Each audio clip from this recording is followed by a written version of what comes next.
It is your prisonplanet.tv memberships that fund so much of what we do here on this operation. And then we're more than happy for the TV show after it's aired live, then be leaked out onto the web to tens of millions of people. That's our goal.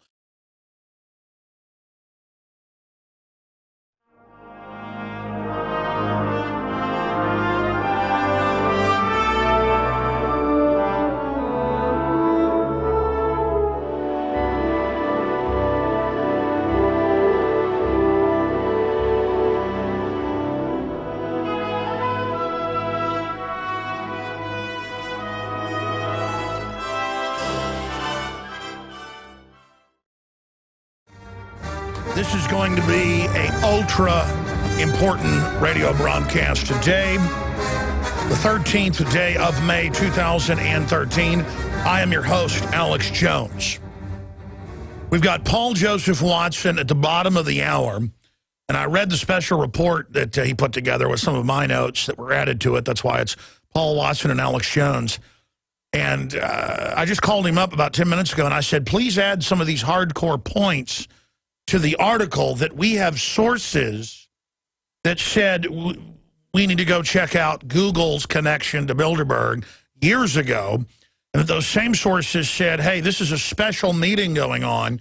You need to go check out the Grove Hotel northwest of London because something big is happening there. And then Watson stumbled with our InfoWars auxiliary reporter with him into the middle of something very big and got a lot of key data from multiple high-level people there at the meeting because they think the public's so stupid. They're hiding this in plain view.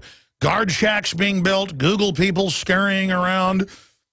Google starts meeting there next week. This is where they met to plan the Arab Spring. That's now been admitted.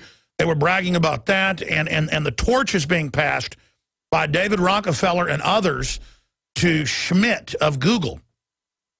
And they're moving totally to the technocracy. So this is a big deal. This is really adds to the years of research we've done on Bilderberg intensely for the last decade and tracking them to Switzerland and documenting a bunch of Google execs, including Schmidt there, leading some of the meetings inside. All of this information coming up today with Paul Joseph Watson at the bottom of the hour. And then Katherine Albrecht, Dr. Katherine Albrecht, technology expert, consumer advocate. She is going to be joining us to talk about Google.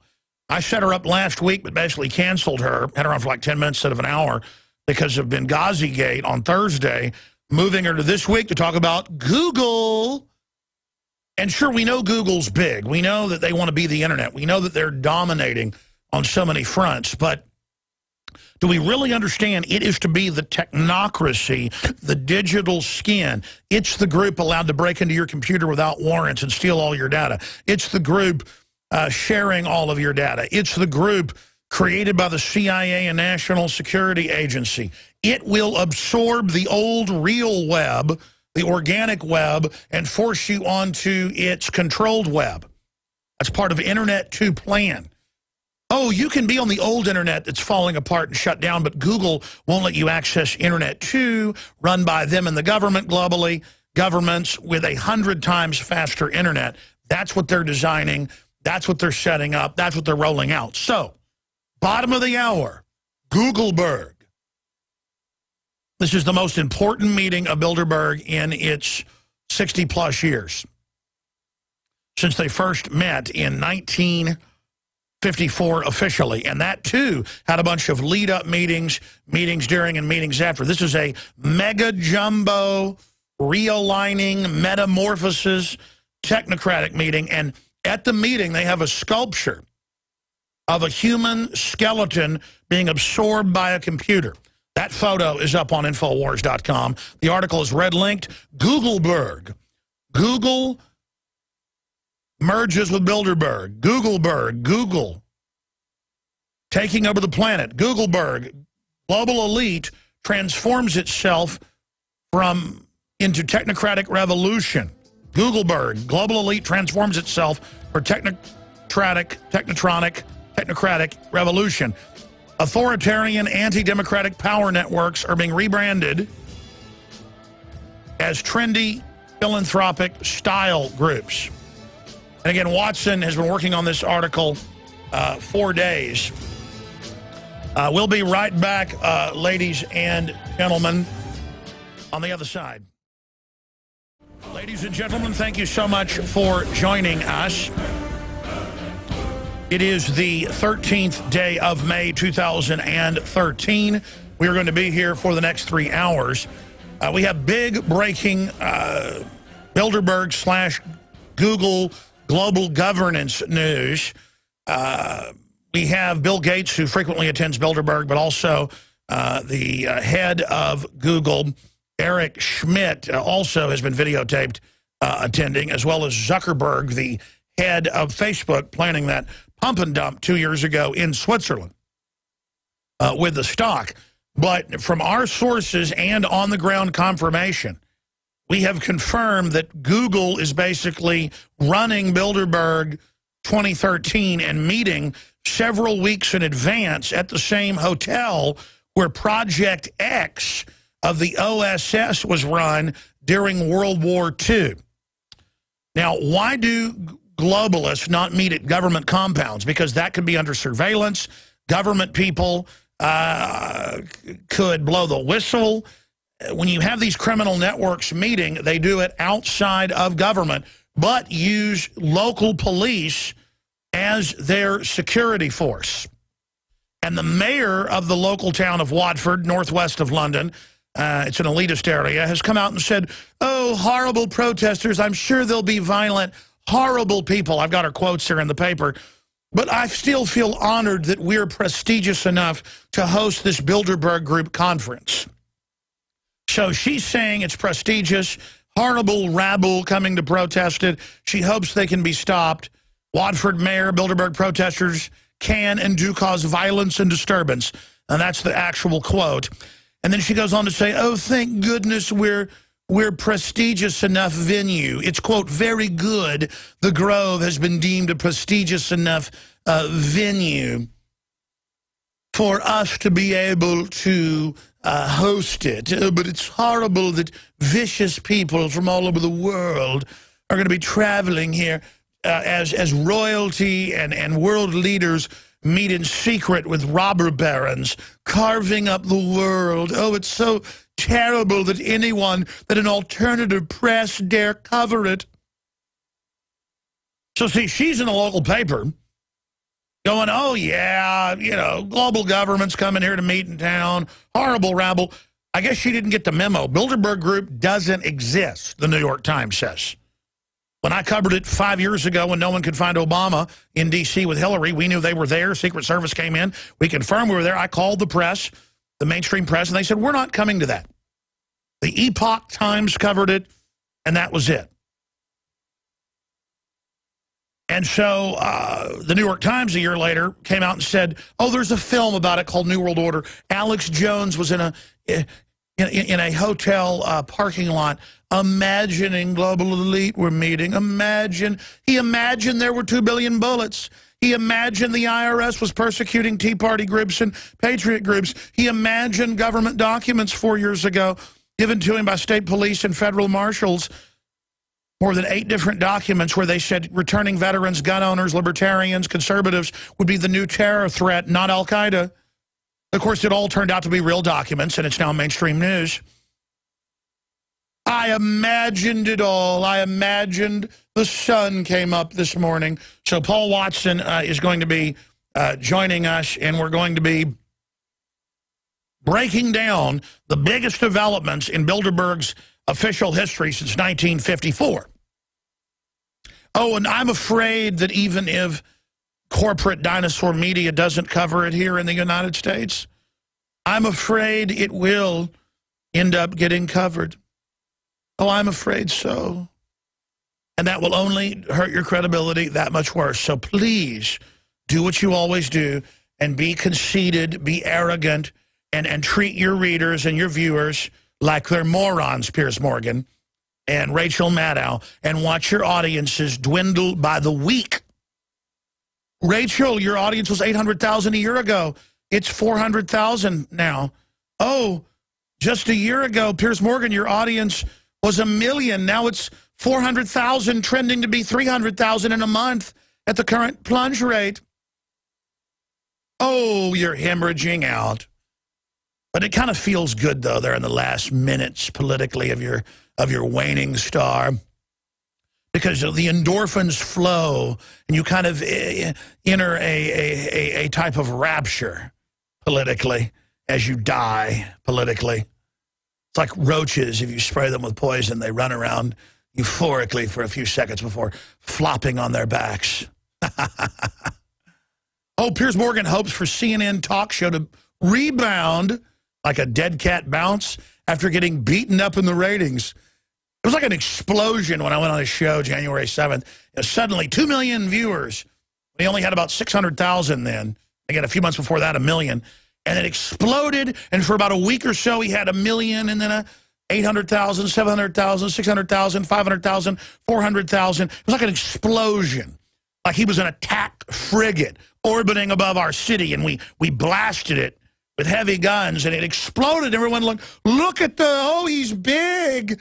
Piers Morgan is big. He's big again. As he exploded. Oh, and then they declared their victory over us in the dying dinosaur media. They declared their victory and danced in an imaginary victory dance, spiking the football in the end zone as they burned. There'll be more fireworks for these people. But listen, the globalists aren't capable of staging a big terror attack and bringing in martial law. They're capable of launching a big war. They didn't get into power because they weren't willing to do desperate things and weren't bold. So they could release a bioweapon and pose as saviors and use the martial law clampdown. All the stuff they've put in place is so they can clamp down if we ever start defeating them. As Zbigniew Brzezinski has said, as Hillary Clinton has said, they're losing the info war. And what are they going to do as we kamikaze into them politically, like an X-Wing going into the main deck of the Executor Star Destroyer? Total nerd analogy. Total nerd allegory. and that's the secret. Fortune favors the bold. Our fortune is not eating GMO. Our fortune is having national sovereignty. Our fortune is energizing families and men and women and children to have success. That's the fortune we seek, not dumb the whole world down and cut off resources so you eugenicists can play God. By the way, it's in mainstream news, and I'm going to get into all the other big news on the IRS targeting Tea Parties. This could be bigger than Benghazi. Benghazi continuing to melt down. I mean, this is what a coup d'etat or a counter coup in the establishment looks like against Obama. And again, it's not because the establishment wants to give us a victory this is happening. It's because they know that they've committed and accelerated their program too fast, and even sectors of the establishment are scared of Obama and the hardcore technocrats, because the hardcore technocrats hate humanity so much and are such psychopathic control freaks that large sectors of the establishment realize, oh my God, this isn't business as usual, keeping the masses down and centralizing control. This really is a crazy eugenics plan to bring in world government and exterminate 80+% of the population. And they also see how France and other European countries are about 10 years ahead of the United States and England in the globalist takeover, and they see how even billionaires are being arrested and having their stolen wealth stolen by other globalists. And so they're figuring out, oh my gosh, when we get rid of checks and balances, oh my gosh, when we get rid of any type of due process, we're going to be the first people up on the chopping block. You could have 2 globalists left on Earth in a palace, a technocratic palace, and they would try to kill each other. It is the nature of these people. And so there is a worldwide battle for the heart and soul of humanity going on, and it's happening all over the planet. It's happening in communist China. It's happening in authoritarian Israel. It's happening in authoritarian Saudi Arabia. It's happening in authoritarian England. It's happening in authoritarian United States of America. and you are the resistance. Oh, by the way, I'm going to do a report on this on the Nightly News tonight, or perhaps the third hour if I have time, because Richard Belzer's coming up, Katherine Albrecht into Google, Paul Watson. But look at this. Rich cabals meet about overpopulation. Document cam, please, for TV viewers. And you see the original ABC News article from 2009, and it says, by Russell Goldman, meeting of America's richest about need, attendees say. But the original headline, and they changed it, was, that's out of the Times of London. I want you guys to print me this. Billionaire club in bid to curb overpopulation. And they actually let the Times of London, ABC News, by the way, both these groups were sponsored at the time by the Bill and Melinda Gates Foundation. They let them into the meeting, and they actually came out and said, oh, the plan is not to be the world government. That's already established. It says that at the end of this Times of London article. The plan is to be advisors to the global government on how to reduce population. Bill and Melinda Gates, Warren Buffett, Schmidt, Oprah Winfrey, you name it. And now they're meeting again. Here's the new article out of News 13, WCBD. Bill Gates, Jeb Bush, Oprah, and Warren Buffett meet in South Carolina Island. And they say it's guessed to discuss overpopulation. Secret billionaire club seeks population control. That's WorldNet Daily. So that's coming up. But first, Obama's Watergate, the twin-headed beast of Benghazi Gate and IRS Gate. Again, ladies and gentlemen, this is undoubtedly the biggest news since Bilderberg's founding back in 1954. Of course, it was secret in the mainstream press for the last decade. It's still quasi-secret. The media alternately says it doesn't exist, or you're insane if you protest it, that it does exist, but that world elites should be able to meet in secret with your elected politicians who will then sign over your assets to them. But here's the headline. Googleberg, global elite transforms itself for technocratic revolution. Incredibly important article by Paul Joseph Watson at Infowars.com and PrisonPlanet.com. He's joining us in the next segment. And then in the next hour with Katherine Albrecht, I'm going to talk about what the technocrats like Google and Apple, but Google's the key, are doing with all the data they have on you. Now, you notice suddenly they're on CNN going, it's for your best interest. Everything you do for a decade has been recorded. We can go back and listen to any of it. You are guilty until proven innocent, and even when you're proven innocent, we continue to spy on you without warrants. But we're secret. If we want to meet and violate federal law, the Logan Act, with your elected politicians that we bought and paid for, and literally carve up the world.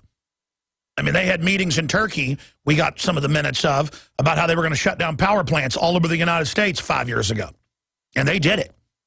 And they had the big global power company heads there literally deciding what companies weren't part of the inside group to be shut down. All the insiders were given waivers. People outside the insiders had their plants shut down, and you got higher power prices. Oh, see how money's made? It's made by shutting down your competition. That's what Bilderberg's about. Oh, but they're all secret. And undoubtedly, the British cops will be bugging their eyes out at us. How dare you try to come here and cover this criminal meeting? And I'll go, hey, cops, you notice your money doesn't go as far.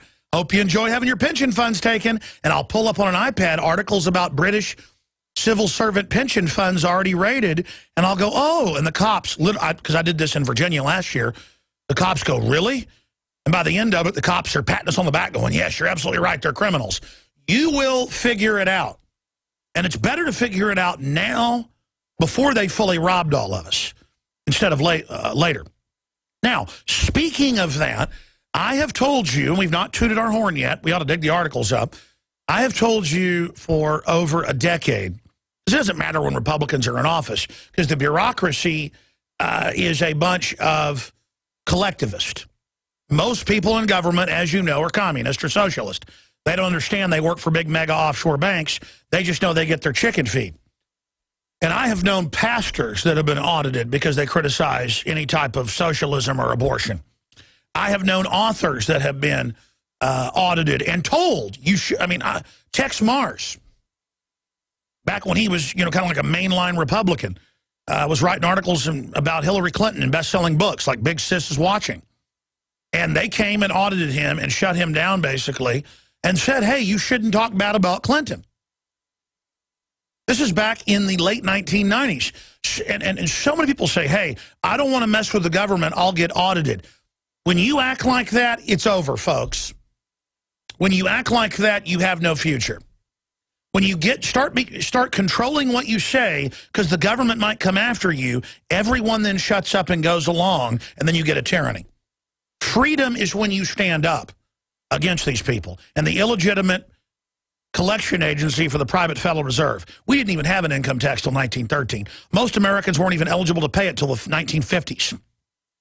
It didn't build the nation. It destroyed the nation. Now, let's go to these articles, because people are saying, hey, this could be a distraction from Benghazi Gate, and that's not what's happening. Benghazi Gate's out there bigger than ever. This is because everybody is sick of going along with this, and people are sick of whistleblowers being arrested. And so this is what happens. You get pushed around, you get scared, and then after a while you go, you know what, I'm sick of being scared. I'm sick of living like this. I'm going to blow the whistle. And everybody's starting to blow the whistle. Citizens have been blowing the whistle for the last few years about how illegal aliens are allowed to have all the tax ID numbers they want and are given tax benefits and tax refunds that aren't even theirs. Individuals are getting millions a year, and no one's being prosecuted. Why is that happening? Bankrupt the country. Here it is, Washington Post. You know the system's turning against them. IRS targeting groups that criticize the government. IG report says. But there's also about a chilling effect. They think you're so cowardly that if they simply report this, you'll shut up. Oh, no, they might come after me? Let them come after all of us. Let them put us all on a list. Who goes to the prison when we take the country back? Everybody not on the list. Put us all on the list. You understand, you pieces of trash? You have found it, my friends, the tip of the spear. The front lines in the worldwide battle for liberty. I am a crazed worshiper of liberty and freedom. And I have sworn, crank it up right here, best part. I have sworn on the altar of liberty, eternal resistance over every form of tyranny over the mind of men. And that guitar from Deep Purple's good, isn't it? Hard to turn that off. All right, let me settle down a little bit and regroup here. I get so crazed in the first hour, it's hard to even get to all the news. Let me just real quick hit this. Document cam, please, then I'll get into the big breaking Bilderberg. IRS targeted groups that criticize the government. Inspector General report says, oh, you really think so? Next, they'll tell me that dolphins live in the ocean and other wild-eyed conspiracy theories. At various points over the past 2 years, Internal Revenue Service officials, they're not servants, they're officials, targeted nonprofit groups that criticize the government and sought to educate Americans about the U.S. Constitution. It's like satire. Oh, man. Educate about the Constitution? How evil. According to documents in an audit conducted by the agency's Inspector General. And by the way, when I tell you we've been harassed around here, I just don't get into it and waste time and do their intimidating for them. But obviously, we've had our little issues with the Federal Reserve's henchmen. Doesn't matter if I hire the biggest CPA group in Austin. Doesn't matter if I've got tax lawyers. Doesn't matter if, even though it's a fraudulent tax, I overpay it. They're constantly trying to make stuff up. And because they've written the tax laws where they can say whatever they want. You know, if you're a big globalist, you pay zero taxes. But if you try to actually hire people and build a news organization, well, they rake you over the coals. And it just goes on to admit, this is the Washington Post. going, oh, yeah, I guess if you talk about the Constitution, the IRS comes after you. Gee, that sounds like a free country, doesn't it?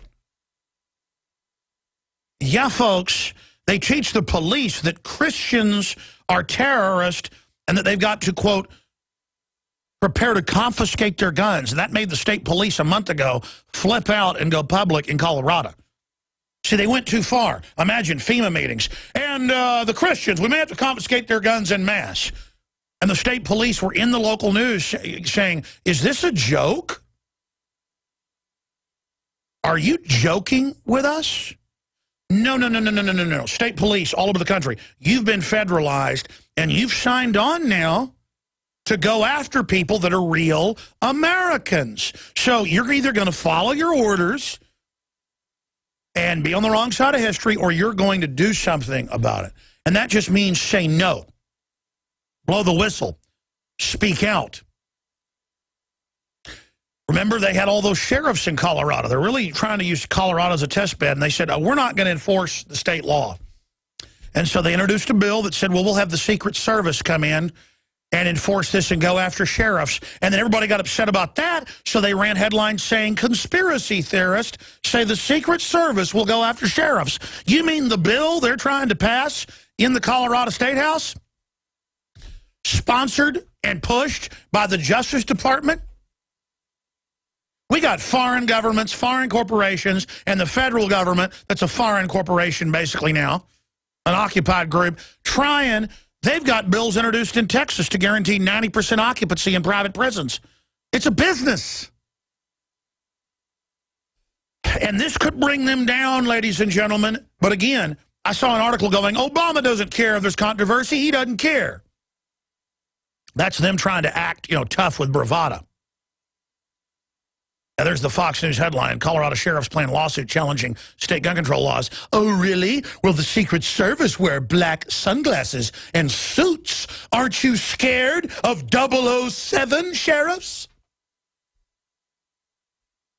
It's all a facade of crooks. They've committed so many crimes in the federal government, ladies and gentlemen. That's why they're so dangerous, because they're going to go for it all, because they either all go to prison or they take over. Do you understand? This is committed. This is like when you get in a fight in a parking lot or something, you're not looking for it, but the guy's looking for it and he punches you upside the head. You're in a fight, folks, okay? And getting in a fetal position and sticking your thumb in your mouth and the other thumb somewhere else is not, I guess that could be the new national sign, actually. One thumb here and the other. Yeah. I mean, look, that is not going to deliver you to Valhalla. So I'm going to cover this more in the next hour with Katherine Albrecht. Obamacare, taxpayers must report personal health info to IRS. Oh, now, remember they denied death panels, they denied IRS. It's all in the bill. And now they're saying, yeah, we're going to pass your health records around to whoever wants them. And it turns out in the campaign, tax info was illegally used against candidates, especially Tea Party libertarians all over America. Gee, the White House run Media Matters, who isn't pertinent and doesn't have an audience, but it's important because it is admittedly written by the White House. That's White House talking points. They say, let's break in to alternative media and destroy it. They think you're so dumb, they publicly parade around talking about espionage. They're listening to me right now. They publicly engage in espionage against the free press of this republic. They're in the Washington Post going, yeah, we target people that talk about the Constitution. The Constitution is America. The Constitution is the Republic. The Constitution binds down the government. Declaration of Independence, demonized by FEMA. Bill of Rights, Constitution, all of it. These people are the enemy, ladies and gentlemen. Do they need to wear foreign uniforms before you figure that out? It's not rhetoric when I say they're spying on you. It's not rhetoric when I say they're persecuting people. It's not rhetoric. The best place to get the coverage on IRS Gate, on Enemies List Gate, is drudgereport.com. Let's punch it up. A new enemies list. That's the top headline. IRS begins targeting conservatives in March of 2010. That's what the Inspector General says. Try 30 years ago. Probe expands to groups opposed to government teaching Constitution. Yeah, don't have groups teaching that. Security Scrutiny deeper than thought. Kept shifting targets. Agency accused of leaking confidential tax documents during election. They did it publicly. Flashback. Romney donor vilified by Obama campaign. Then subjected to 2 audits. And then they've got Democrats bragging and defending it, saying it's a good idea, and statements they've made about how they need to use the IRS on it. Hell, I just remembered saying that. And we're going to Paul Watson with the biggest report ever. I just remembered they have talked about on MSNBC when I've seen them using the IRS against Tea Party groups and how it's wrong that they're tax exempt and promoting their political view. How about the Constitution, you punks? I mean, look, it's just like Fast and Furious. They bragged about Fast and Furious 2 years before it broke and then said they never had the press conferences where they all admitted to the program. That's how dumb they think you are.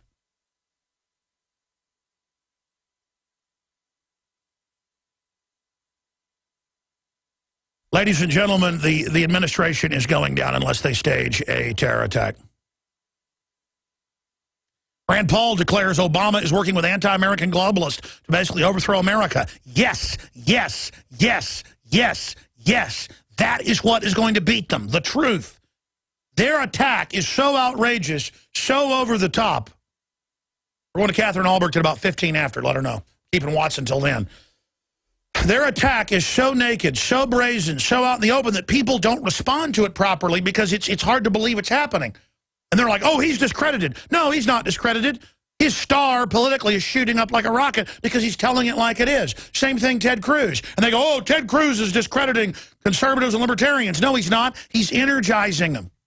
Whatever they tell you is discrediting, that's what you've got to go with. Oh, don't be associated with Alex Jones. That guy's discredited. Oh, yeah, I'm real discredited. There's also an article on drudgereport.com about a giant drill they're doing at an amusement park, FEMA, for martial law. And there's another article Drudge was linked to from Infowars.com dealing with more drills, training where Tea Partiers and parents and homeschoolers are going to attack public schools. How do you demonize a group? Well, you just go train the police they're bad. So that's all coming up. We're going to look at how they use your data. And why is Google at the heart of Bilderberg, the shadow corporate, illegal, crony capitalist, anti-free market group? Why are they at the heart of it? I'll tell you why they're at the heart of it. Because they are the unofficial NSA where they're getting people to opt in to waiving their rights and being spied on. But even when you have the privacy settings and tell Google no, it's on record hacking into everybody's computer and stealing all your data. Photos, passwords, mobile cars driving around. They're NSA vehicles, really. Globalist, private, corporate, NSA, fraudulent, felony, every millisecond committing systems worldwide. On record, driving around with back doors built into Apple, built into Microsoft, built into everything but some of the other systems like Linux. And they're going around jacking and stealing everything, and then they don't get in trouble for it. But see, oh, it's don't be evil, a cute little Google. And Google has, you know, hippies working there and metrosexual trendies. And they've got ping pong, and they've got foosball, and they've got video games. And they're always, they've got movies coming out with comedians about how Google's friendly, and they drink beer and have fun, and oh, they're sweetie pies. All to be non-threatening. That's their uniform, while they're really the technocrats able to predict what mass movements are going to do. And that's why now, punching it up on screen for TV viewers, every radio listener has got to go to Infowars.com and get this article out to everyone they know. Because when we get news this big, we don't ever tend to really hype it up like we should. And if you don't hype something up, nobody pays attention to it. This is big. Our sources for years, and we've gone to Switzerland and confirmed it, and some of it's come out at Davos, it's come out in the news, that Google was more and more absorbing Bilderberg, and that the old robber baron technocrats, David Rockefeller, the Big Brzezinski, the CFR, were passing things on to the technocrats and people like Eric Schmidt. And if you go to Infowars.com, we have photos, we have video from there at the Grove Resort and Hotel, where they ran major OSS operations in World War II, you name it, where Bilderberg 4 years ago, 3 years ago, every year plans Arab Springs and revolutions. They need people power. So they are creating the system to track, control, surveil you, and know your dreams to then see trends and pre-program you. All packaged as if it's non-threatening and trendy. Because look, Warren Buffett's got an ice cream cone, and look, Google's drinking beer, and they've got guys with metrosexual, rainbow socks on. So, but I mean, behind closed doors, folks, they're globalist operatives saluting in military formation. That's our intel from inside Microsoft, from inside Google, inside all of it. These are military operations. I mean, I know people that have been in the meetings. There are top generals in there, cybersecurity, all of it. This is unbelievable. And I told Watson 3 weeks ago, I said, you've got to get there because they're already setting up. And he was visiting family in France for a couple of weeks, working from France. And then he got back, and he finally got there, and it was the mother lode of the employees, managers, because it's all hiding in plain view. The public is in such a trance. They don't see guard shacks being set up and checkpoints, and they're just like, oh, yes, we staged the Arab Spring here. We're bringing in global government. We have recordings of this. Oh, yes, Google runs Bilderberg, and we're so important. The mayors and the news going, oh, I'm so glad Bilderberg's coming here. We're so prestigious. Oh, protesters are so evil. Paul Watson, this segment, next segment for 15 minutes the next hour, you've got the floor as we expose this. I know you've got part 2 tomorrow, but we've got the agenda, everything, and this is confirming what our sources told us really 3 years ago, 2 years ago, a year ago, and 3 weeks ago. And I'm so glad you got over there to report on this, and the photos and video are up on Infowars.com. I know I'm ranting here, but I mean, look at the IRS with our health records now and spying on people. And imagine Google makes them, look like babies, look like amoebas compared to a T-Rex in the damage they can do. Paul Watson. Well, that's right, Alex. I mean, Google really is setting itself up as, the beast system. And we went to the Grove Hotel in Hertfordshire on Friday expecting to dig up some dirt about Bilderberg. We actually ended up uncovering an even bigger story, which is the fact, as you said, Bilderberg, along with other high-profile networks, are being merged into Google. And in fact, we discovered that the Google Zeitgeist Conference, which has been described by the London Independent as a cuddlier version of the Bilderberg Group, is taking place in about a week's time. I think it begins at the same location as Bilderberg does, just 10 days after. And again, there's that meme. There's that meme. It's cuddly. They're breaking into your computers. It's run by the Pentagon and Northcom and foreign governments. We've got your medical records. We're going to use them. We're going to steal your bank accounts, too. We want to know where all your money's at. NSA admits they're spying on us without warrants through Google. But it's cuddly, Paul. Well, here's the fact. I mean, Schmidt was obviously a major donor to Obama's political campaigns. They actually offered him the position of Treasury Secretary. He turned it down. He was a major advisor to Obama's political campaign. And in Britain, Google representatives have met with the current Conservative government 23 times since 2010. So both in America and in Britain, the Google government relationship is cozier than ever. And in fact, David Cameron, 4 years before he became Prime Minister, addressed the Google Zeitgeist Conference in 2006. Chancellor George Osborne visited and gave a speech at Google Zeitgeist in 2011. 2 weeks later, he was in Switzerland at the Bilderberg conference in St. Moritz. So the crossover is clear. Bill Clinton, a major Google Zeitgeist speaker, of course, he was at the 91 Bilderberg meeting. They groomed him before he became president. And just it goes on and on. Prince Charles, the memberships at the top are basically the same. So this is why we say Bilderberg is being merged into Google. That's why we coined the term Googleberg. And it's all part of this technocratic revolution that Eric Schmidt brags about at these Google Zeitgeist conference. And they also bragged that they're going to have web IDs and taxes selectively enforced to shut down their competition and ban people off the web that are troublemakers. And Paul, again, our sources, and we confirmed this in Switzerland, we confirmed this last year, more and more the old attendees are dying or leaving, and it is Google, it is Facebook, it is Apple. And now from our sources, they said go there. Basically, it's a mega Bilderberg meeting. Meetings before, during, and after, and they're passing the torch to Google. This is a big deal, and now you were able to confirm from our source what's on the agenda, and we also index that with some WikiLeaks information. I mean, this is big. Well, exactly. We've got the agenda, and we've also got reports like the one out of the London Telegraph, which described Google Zeitgeist as, quote, one of the most high-powered gatherings of business leaders, thinkers, and those that are considered to generally shape the global future. Another report compared it to the Davos Economic Forum, which just happened in January. So this is a major, major conference. It's almost exactly the same as Bilderberg. It's closed to the public.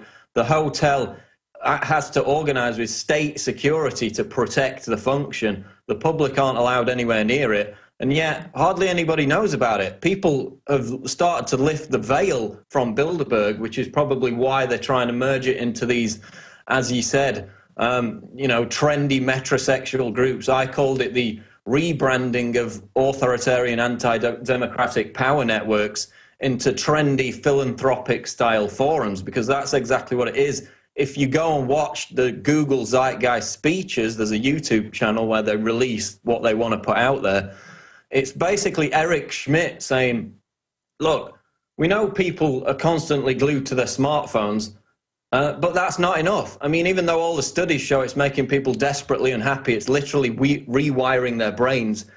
He says that's not enough, and he wants a complete transhumanist future where, forget Google Glass, there's going to be a Google chip implanted in your brain. He wants cars that drive themselves, obviously tracking your every movement. Oh yeah, this gives them total control. And tell folks the photos you and others took, I've got them on screen for TV viewers, of the transhumanist dead body being taken over by the robot. And the message of the sculpture is that the old human is dead, and then the machine rewires as it kills humanity. This is the technocratic plan, and this is where they like to meet.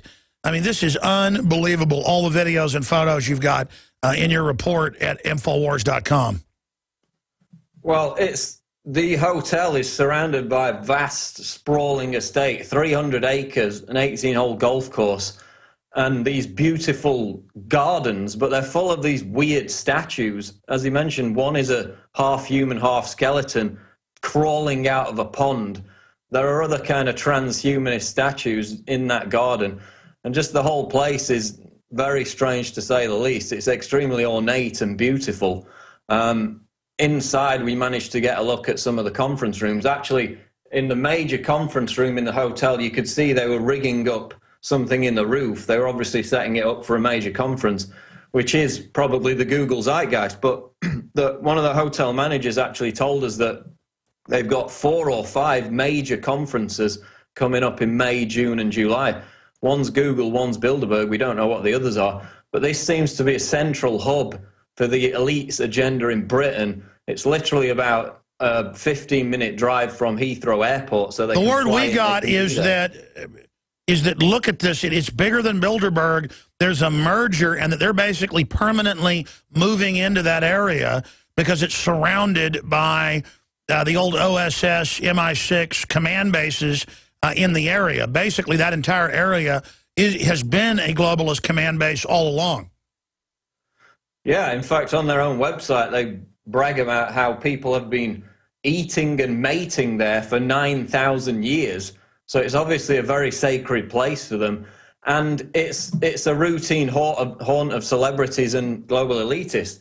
In fact, it's renowned as a place where celebrities and politicians go to not be bothered. In fact, when we went there, the entire Manchester City football team was staying the night before the FA Cup final, which is Britain's version of the Super Bowl for soccer. So rich, very rich people. I mean, the presidential suite is £1,000 a night. That's, $1,700 a night. It's a major sprawling complex. It's completely different to Chantilly or St. Moritz, which were relatively small in comparison. And the access is basically terrible in terms of a protester, from the viewpoint of a protester, because there's two long driveways on both the front and back entrances, and it's very difficult to not only get near the hotel, but there are few areas to stand around it. As there was in St. Moritz, there was a huge embankment which you could get 300 protesters on. Looks like we're just going to have to stand along the side of the road. It's not going to be great in terms of congregation, but that's why they've chosen this venue, because of its remoteness and because of the terrible access for anybody who tries to get near it to protest. Now, Paul, that's the difference between half empty, half full. I agree with you, but that actually makes it better, because you've only got two entrances. The back entrance is the shorter one. We'll be able to station reporters on both ends of that, and then that makes it harder for them to get past us without us getting video.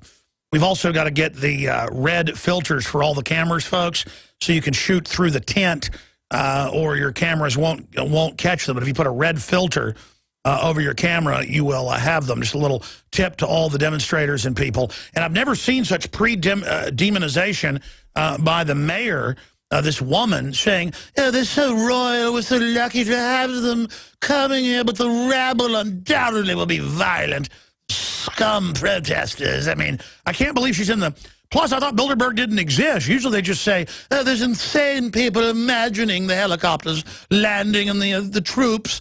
These insane schizophrenics have come to town.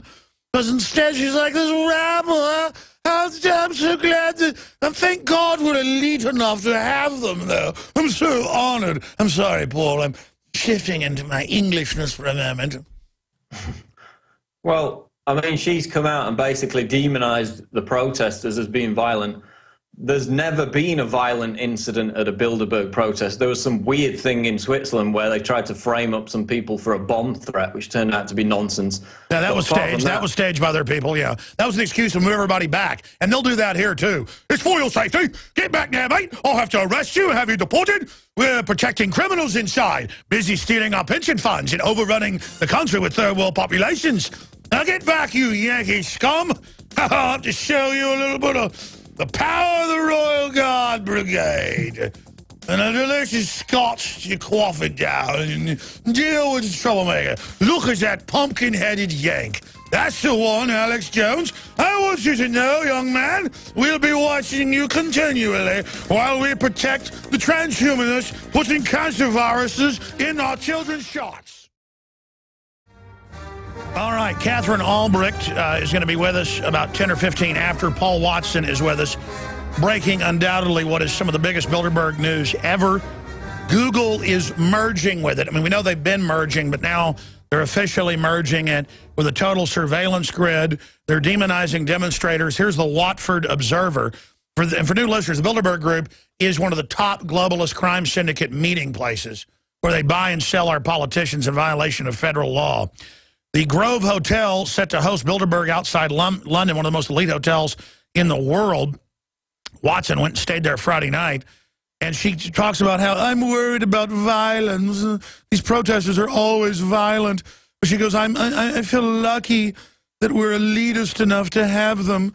I'm concerned about the use of police resources, but it's good. The Grove has been deemed a prestigious enough venue. Oh, so they've gone from Bilderberg not existing to it's prestigious enough. Perhaps I can chew on the skin growths of David Rockefeller's big toe. The mayor probably wants to suck on David Rockefeller's toes. I'm sorry, folks. A little humor. I'm sorry. Let's go back to Paul Watson. Paul, I cannot say how big this is. I mean, we've got their agenda early. Our sources have been confirmed. It's a giant Google nest. You said you saw them, setting up guard nest, and they talked a lot to you the first day. You got a lot of intel. Then they obviously had it under surveillance and freaked out the next day. You've got a lot of this recorded, too, if anybody doubts it. Well, yeah, isn't it ironic that the Watford mayor is talking about violence when the president of the Supreme Court of Italy and the guy who investigated the assassination attempt on the Pope came out a few weeks ago and said the Bilderberg group is involved in terrorist attacks in Gladio. I've got the evidence. Watford observers not talking about that, are they? They're talking about non-existent violence from peaceful protests. Shut your mouth, rebel! You will kneel to the Queen now and groom the stool. Why don't you beg to groom the Queen's stool? I'm sorry, ladies and gentlemen. Don't Google that, by the way, if you're eating your dinner at the moment. I'm sorry, go ahead. The other thing, obviously, is when we talked to this hotel manager, he bragged about the fact that Google recruited and met and planned with these same people who worked for Google. One of them was called Wael Ghonim, who started the phony contrived colour revolutions, the Arab Spring in Tunisia and Egypt. So this is the central hub where they plan all their social media manipulations and these phony revolutions around the globe. And they're quite happy to brag about it, apparently. Well, let's not forget, too, I got thrown a day early out of the Bilderberg Hotel in Virginia last year. And it doesn't matter, though, because we've got so many great auxiliary reporters that you've been working with for years there that they're not going to stop us getting the information out. And again, if they try to block me coming into England, it only makes it a bigger story. I actually hope I get to come see you, hang out, see all the folks. I know people want me to go speak at one of these events they're having, one of the satellite events to it. You know, we win either way. The only way we lose, Paul, is by not engaging these people. Well, exactly, which is why we need as many people out there as possible. But we've also got some of the leaked agenda that they're going to be talking about, which focuses mainly on Iran and Syria, obviously. They're talking about airstrikes on Iran's nuclear facilities within 3 years if Tehran doesn't give up its nuclear program. They're also obviously talking about arming the Syrian Tell you what, rebels. stay there. Come back. I'm going to give you the floor for 5 minutes, and we're getting Katherine Albrecht on. Break down what intel we've got on the agenda. And, man, it's amazing the type of sources we have. People say, well, that's impossible. You know, how could you have sources? They'd be found out. People are sick of all this baloney. I mean, you're seeing whistleblowing on the IRS spying and intimidation. You're seeing whistleblowing on Benghazi. If people just find their fighting spirit, it's over for the Supreme Redcoat New World Order. All right, folks, Katherine Albrecht's going to be joining us, expert on Google and government spying, and tying it all into the IRS enemies list gate, where the Washington Post is being forced to report, yes, it's true, Inspector General report, the IRS was ordered to, quote, target people that promote the Constitution. That is the essence of treason. To attack the Constitution is the lawful framework of government. So if you promote the law, you promote justice, you're targeted. Sounds like the devil, if the devil was in control. I want you to target people that support the rule of law and justice. Get them now. Drive them into submission. This is the Twilight Zone level of garbage we deal with. Paul Watson has broken. I asked him 3 weeks ago to get down there. He got down there this weekend. Our sources years ago, and we confirmed it in Switzerland and St. Moritz, said, look, they've already merged with Google. It's going to be public soon. They're going to transform themselves into this technocracy. They're going to sell it as if it's trendy. And they're just going to hide this new system in plain view. They're going to tax the web, control it.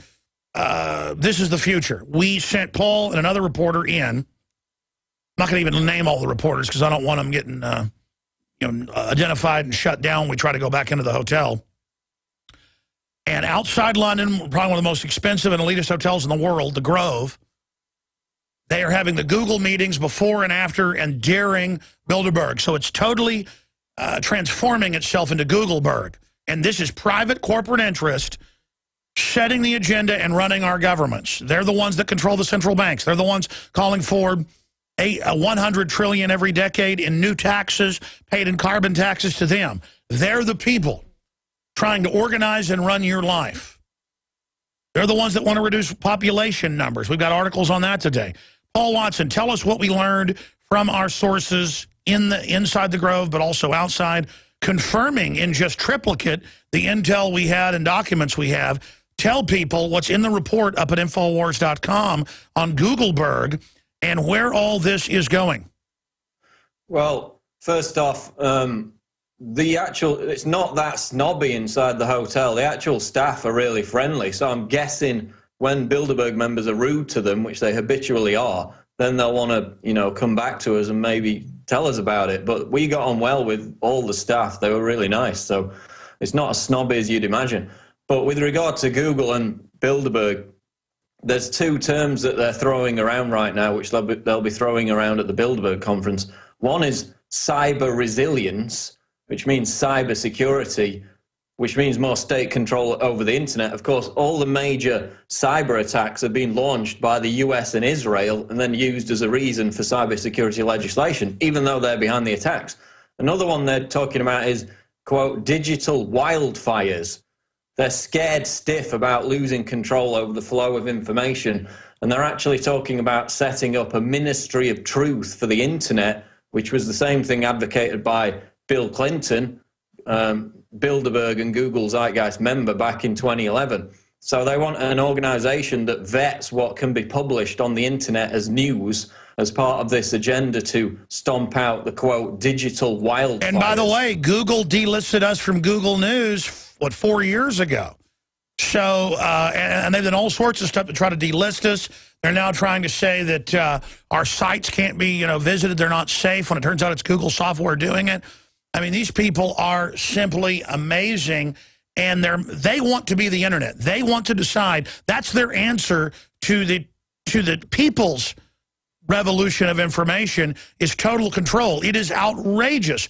All of the press should be there. And if the press isn't there or the press doesn't cover this, then they're part of the problem. I mean, this is so outrageous to have these technocrats meeting with government, trying to take over the web and dominate it. And Google has committed so many crimes. It's incredible, Paul.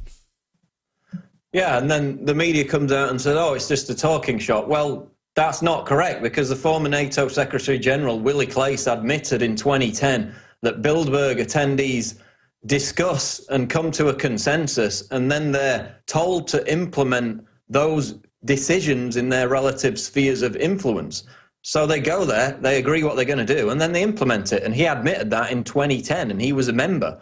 Also, of course, Etienne Davignon bragged about how the euro single currency was a brainchild of Bilderberg. In fact, documents going back as far as 1955 confirm that not only the EU, but the single currency itself, which wasn't even introduced until 92 as an idea, formally introduced in banknotes and coins in 2002, they were talking about it in 1955, a year after they first met. So don't tell me that they don't have power and influence and that they don't implement it, because we've got numerous examples where they do, and we've documented them.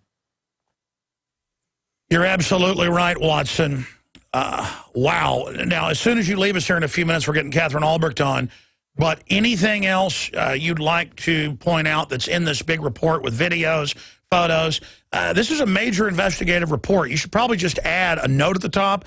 By the way, this culminates years of investigative researching and reporting. I don't want people to just think, oh, it's another article. This is groundbreaking. This is the technocratic group that wants to control and dominate our future. Horrible authoritarians trying to pose as non-threatening liberals when they're anything but. And I know you've got more parts coming out in the next few days, but it's time to really call on everybody worldwide to travel there to peacefully protest and to outnumber the provocateurs and to really, by the way, there's never been violence, but if something happens, it's staged the way this mayor is talking. I mean, this is really creepy. Well, exactly. And I mean, there are several more videos to come. We've got walkthroughs of the hotel. We've got more videos of the outside. But with regard to the agenda, they're probably going to talk about the revolution of 3D printing and, again, ways to control it after the shutdown of Defense Distributed just a few days ago, because they don't want that democratization of production. They don't want people printing off their own weapons, their own tools. They're going to talk about the threat of a global pandemic caused in part by rising resistance to antibiotics. But, given the role of pharmaceutical corporations like Baxter and others, which are represented at Bilderberg, you're talking about a global pandemic, then they're going to be the first suspects, because they routinely accidentally release viruses in labs, then try and send them out all over the world, and it gets buried, it gets hushed up. So they're talking about global pandemic. They're talking about bombing Iran's nuclear facilities within the next 3 years. Kissinger is pushing for that. And then you remember in 2011, before the fall of Gaddafi, Bilderberg gave the final green light to go into Tripoli with the al-Qaeda terrorists they were supporting and getting that done. It happened 3 months after Bilderberg 2011. So they're obviously going to talk about arming the Syrian rebels and trying to topple Bashar al-Assad in Syria, because the Syrian military has been winning major battles in the past few weeks, and it looks like the tide is going against the FSA Obama-backed terrorists. So they're going to talk about Syria. What do you make of this headline? This is out of the London Telegraph. Under the black flag of al-Qaeda, the Syrian city ruled by gangs of extremists, and admits our government and others put al-Qaeda in charge. And again, it was Google helped fund and run the Arab Spring from this very hotel that they use as a command base. Paul Watson, we're going to get you back on tomorrow with part 2 of the report. This is a groundbreaking report, listeners. Please get it out to everyone. Let's bring in Katherine Albrecht. Katherine, we're going to break here in a few minutes. You'll be with us for the rest of the hour. This is breaking news. Our source gave us. We went there. We confirmed it. Got incredible intel because Google and Bilderberg used this as a substation now in Watford, England, confirming so much. Now on the heels of the IRS spying, this really shows how these technocrats use their surveillance of us against the American people as a tool of tyranny. I guess it's been said many times, if you don't have your privacy, there's no chance you can be a free person. Well, and that's why I always say privacy is not an end, it's a means, and the end is really freedom, and they know that, and for them, taking away your privacy is not an end. Yeah, notice how they get privacy and taxpayer-paid-for security as if we're terrorists, but then we can't have any privacy. Yeah, that's a good point, isn't it? So, yeah, but I think they recognize if they take away our privacy that they can also take away our freedom, because that's really, they go hand in hand. I mean, privacy in and of itself isn't worth too much unless it leads to you having a better life that's not under the thumb of somebody else, which is why we all want to hang on to it. Well, sure, and they want to know what you think, what you're into, so they can tailor their propaganda. I mean, well, absolutely. That way, you know, it's a great example of that. In Spy Chips, our book, we talked about how the soft drink companies want to put, actually it was Procter & Gamble, wants to put a reader device in your fridge so they can tell when you drink the last Coke, so that they can run an ad on your television for Pepsi.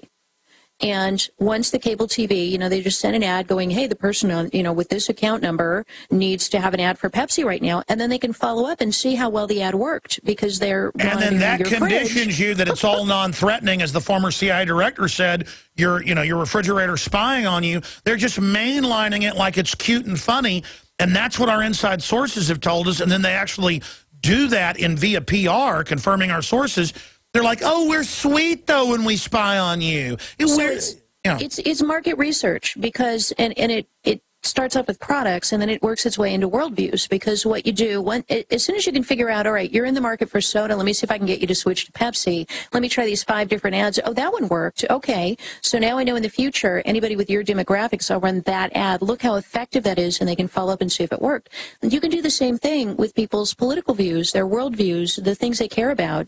You see, gee, a whole bunch of people are having this one particular view. Let's try feeding them a set of ads, feeding them content on television, feeding them certain Google results, feeding them in a particular way to mold their minds, and then we can follow up and see. And now, then they can slowly. Do they go to the websites now we want them to go to? Do they make the changes we want them to make? Okay, absolutely. We're going to break down why Google and stuff now only shows you what it thinks you want to see. That's to make you comfortable, and then they slowly change it. Stay with us. Ladies and gentlemen, I've realized why this radio show is successful. It's because I'm real. Despite all of my hyperventilating, all of my getting excited, people know it's real. And I think about Google and all the crimes they've committed, all the things they've done, all the dirty tricks they've played on me over the years. And I don't mean all the Google employees, but the people at the very top of it. And then I know who they are. I know their plan. I've read the Internet 2 meetings for like 15 years online. I've tracked them. I've interviewed all the experts. And then I hear Katherine Albrecht bringing stuff up, and I start literally stuttering and gibbering because it's making me so mad. It'd be like if I went to my neighbor's house and went, hey, there's guys in your backyard, robbing your shed, stealing all your lawn equipment. And he said, well, how do you know that? Well, I mean, they got a truck. They're loading it up. Did you sell that to somebody? I know we're being robbed. Okay? And I'm sitting here watching it year after year, decade after decade. And now they're talking about how they're going to censor the web and control us in the news, not just from my Bilderberg sources.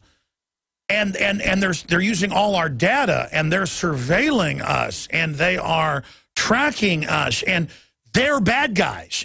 People are like, well, what do I have to hide? Well, you don't want bad guys to know when you've left your house so they can rob you. It's the same thing. These are bad guys. This is a short segment, long segment coming up. Catherine, how big is this tied into the IRS, though? Because if people think the IRS targeting folks that, quote, promote the Constitution, that's in the Washington Post today, see, that's a bad guy. That's a bad government.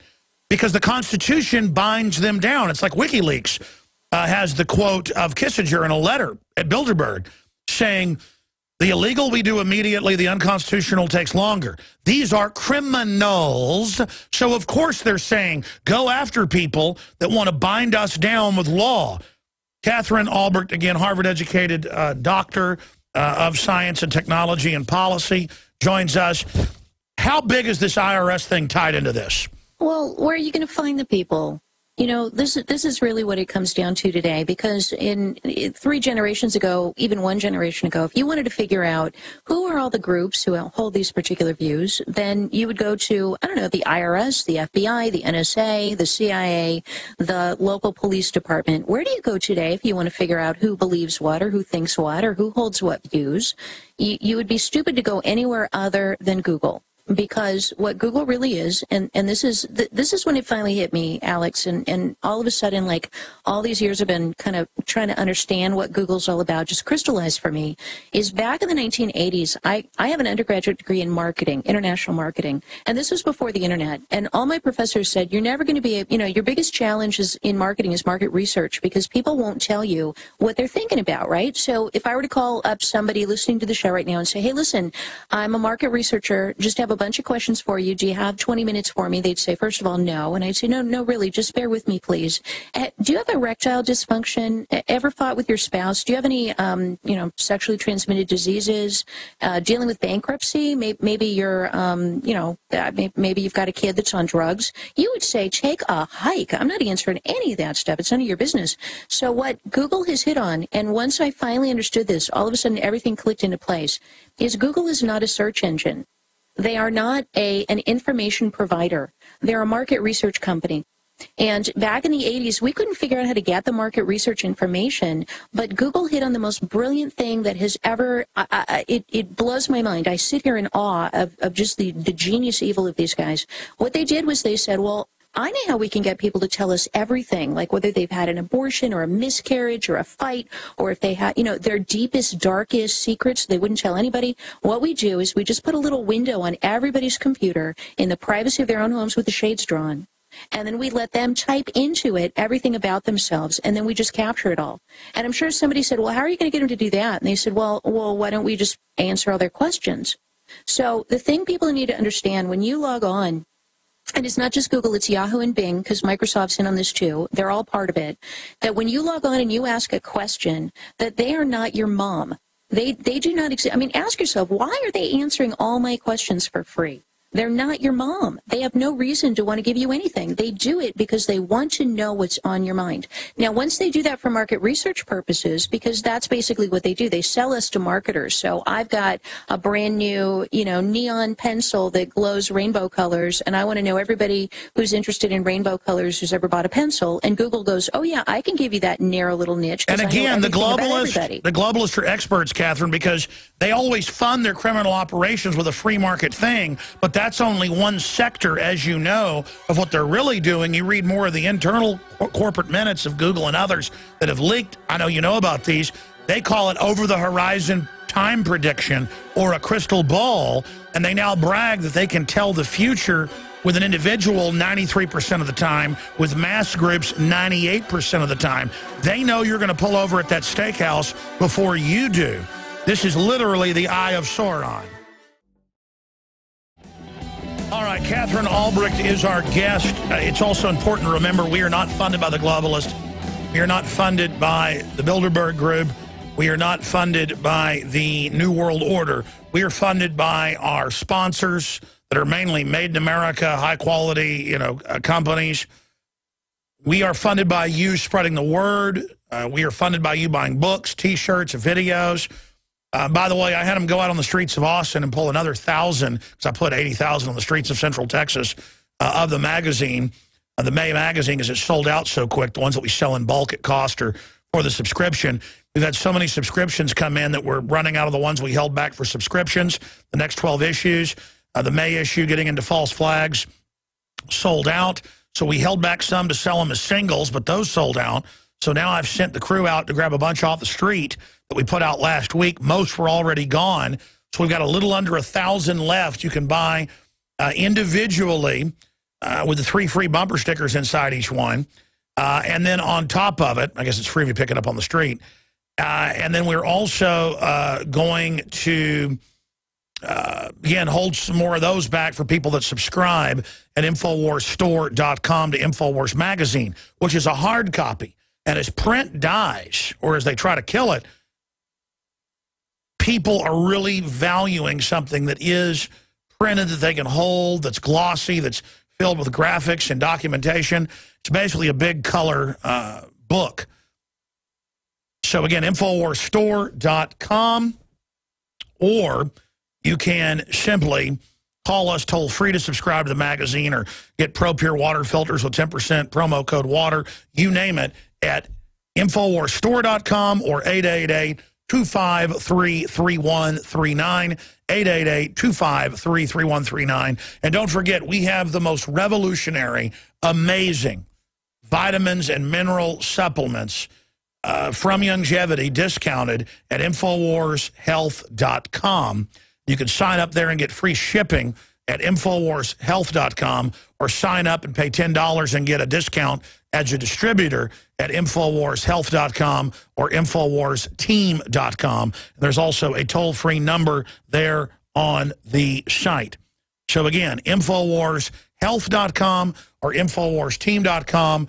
Wherever you're a new customer and have any comments or questions or help signing up, you can call 888-789-9277, 888-789-9277, or call customer service 24 hours a day, 888-636-9277. All right, going back to Dr. Katherine Albrecht, a talk show host right here on this network, continuing to look at what the IRS is doing. Again, if the IRS and Obama are in trouble using data to persecute people and using it against political candidates, imagine what's going on with Google. And their whole history, 14 years ago, set up by the NSA and CIA, that's a fact. But when I started covering that, they delisted me from Google News, which, again, is the future everyone is going to face if we let them convert to their technocratic takeover. So, Katherine, getting into this and where this is going and ways to defeat them and all the other facets to this, thank you for joining us. Break that down. Well, it's interesting because what used to be really hidden 10, 15 years ago when the Internet was first coming to life is now not only obvious because you and I have been talking about it for years, but now they're coming out and saying it. And I don't mean to just pick on Google. Google certainly deserves it, but I think we also need to take a look at what's going on with Yahoo and Bing, which is Microsoft, which is Bill Gates, who's got, I mean, you've done a great job of informing people about all the stuff Bill Gates is up to all over the world. So it's all kind of part of the same thing. Let me point something out that I'm sure you have millions of listeners right now who have Yahoo email accounts. And on June 1st, all of those millions of listeners in like 2 weeks here are going to have to sign up for the new version of Yahoo Mail. And I just want to read this one sentence off of Yahoo's new webpage here. Do I have to upgrade to the new version of Yahoo Mail? Listen to what they say. When you upgrade, you'll be accepting our communications terms of service and privacy policy. This includes the acceptance of automated content scanning and analyzing of your communications content. Now, this is the kind of thing that would have been buried. This is like paragraph 2 of their main page of, hey, upgrade. So it's no longer even hidden That's the part that's blowing my mind, Alex, is you and I have been pulling this stuff out of the shadows and showing it to people for years, and people are like, oh, they'd never do that. I had one person, I remember when I was doing my doctoral research, I asked people, do you know what the supermarket card is for? Do you know that every time you scan that thing at your grocery store, they make a record of what you buy, and they can tell exactly the health profile of your family because of it? And I had people look me in the eye and say, that's not true, I don't believe it, that's conspiracy theory, I don't buy it, they're not the CIA. And, you know, I've got incontrovertible proof that that's exactly what they do. And now they're coming out and saying it openly. That's what they want to do. So now you've got articles in the Wall Street Journal, the New York Times saying, yes, well, since we have these nutritional health profiles on every household in America, we're going to tie that in with Obamacare and use it, the frequent shopper cards to monitor your health. Well, it's now the same thing with the email. They're now coming right out on Yahoo. And then I want to get into this Google patent that we were talking about behind the scenes here, that Google has now filed a patent to do the same thing, saying that not only are we going to be reviewing all your email, which they do through Gmail, it's in the fine print, every single email you send or receive, they are analyzing, just like Google here, content scanning and analyzing your communications content, but in real time, this Google patent, if you type something that they don't like, right there, as you're typing it, it will stop you from literally typing the words. Like a screen will pop up. Unbelievable. Oh, it's already like iPhones won't let you send a cuss word or even, you know, say double E hockey sticks. I mean, this is the nanny state on steroids. And there's the headline exclusive. Google CIA invest a future of web monitoring. And folks, show people the headline so I can tell them the source on that. That's Wired magazine. I mean, these guys are out in the open on their power trip, building this artificial control grid environment, just like they game the stock market with instant trading. They're doing the same thing here. This has got to stop. So can you imagine that not only would they know if you were typing something bad in their minds, right? I believe in the Constitution. No, you can't say that. that merely writing the letters C-O-N-S-T-I-T, they'd go, nope, and then a little nanny window would pop up. This is what they've patented now with the U.S. Patent and Trademark Office. It's a formally, officially signed, sealed, and delivered document from Google. And what they want to be able to do is say, no, as you're typing the words that we don't like, a little window pops up and says, we're sorry, you can't say that. You're going to have to rephrase it or just delete it or just not say it at all. So not only are they watching or planning to watch, well, already today they're reading and watching every single Google Gmail you send or receive. Even if you don't have a Google account, by the way, if you send an email to somebody with a Gmail account, you agree contractually to their terms of service, even though you haven't even read them because it didn't even cross your mind because you're not the one with the account. But if I send an email to somebody who has a Gmail account and it says, hi, my name's Katherine Albrecht, here's my social security number, for whatever reason, right? Maybe they're a banker, maybe they're my doctor, whatever. Then at that point, Google says, we own that information. And they'll strip it right out, even though it's my doctor's Gmail account. They'll strip out my information, take my social security number right out of that email, and pop it in the Katherine Albrecht account. And you may say, well, why would Katherine Albrecht have a Google account? I have news for people. Every single person on this globe has a Google account. They have one for all of us. Every person they can find, every house, every front of your home. They do Google Street View. They have a picture of the curtains hanging in your window. And this is beyond 1984. Because they admit they're surveilling and creating detailed psychological algorithm profiles of everybody.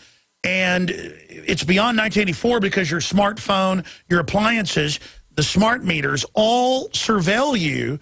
And if you don't let them put the smart meter on your house, they come and try to arrest you. And then they brag and call themselves technocrats and talk about how they're going to merge with machines and become God. They are literally on insane power trips. It's crazy, right? And you're, of course, referring to Sergey and Larry saying, you know, what do you want Google to become? And their answer was like the mind of God. And then the guy that they just hired to head up their entire IT is the man, Ray Kurzweil, who believes that in 2045, humanity will merge with our machines and we'll have a singularity, at which point humanity will become immortal. And by the way, it's not just Kurzweil. He's their guru and goes to the globalist meetings, and they believe it's actually going to be sooner. They just put that number out there, they say, so we don't get freaked out. Human culture is already over as we knew it because of TV. Now I go out in public, no one's talking. They're all on their smartphones, myself included. But at least I'm talking to people about the Matrix and how to fight it using the system. I'm not saying that's okay. They are just, parents don't even talk to their kids now. In between the TV, the video games, and the smartphones, the language is shrinking, Catherine. Where do you see this all ultimately going? Well, you know, this is enslaving technology. I mean, I've got an article here about when they hired Ray Kurzweil onto Google. Ray Kurzweil plans to create a mind at Google and have it serve you. So this is this plan that there's going to be this artificial intelligence. Something else he said is that our technology will be, in a very short time, 1 billion times more powerful than it is today. And it's going to become so overwhelming that we will not be able to comprehend it. And the only way we're going to be able to catch up is by uploading ourselves into it, by actually dumping these packages of meat called bodies and becoming one with this technological web. And well, listen, this is in my book, Descent into Tyranny. There was a 1977 Pentagon document with the World Federation of Scientists overseeing it. It was declassified in 2001 and then reclassified the next year. But they say we're all going to be in these tank pods hooked into wires, and that we'll power ourselves, and it'll end all war. And people are going, wait a minute, that's the Matrix. The Matrix is actually a movie talking about what they planned in the 70s. Isn't it crazy? I know. And so I keep listening to Alex, everybody, because he gets this stuff years before anybody else does. Well, no, I mean, I'm not bragging about it. No, but I don't true. get it. They declassified it. I mean, they're going to put us in tank pods. Yeah. I mean, they're crazy. And the reason that you get that is because you got your nose to the ground and they tell us these things. You know, they come out and actually say, here's what we're going to do. And initially they say it in places that are hard to find, and you got to really look, and you got to be aware. And then if you cover it, the media says you're a liar, knowing people won't go find where you got it. I'm sorry, go ahead. That's right. No, it's true. It's true. And then they try to say, no, you're a conspiracist, or you're creating outrageous scenarios to scare people. And then 2-3 years later, they put it right on their homepage, like Google's doing, or like Yahoo is doing. Oh, yeah. 8 years ago, Watson wrote about their patent to have a camera and microphone listen to you with keyword software. And now everywhere I know says that it must be listening because it knows what they're doing from what they're talking about in the room. And now Google admits it. See, there you have it.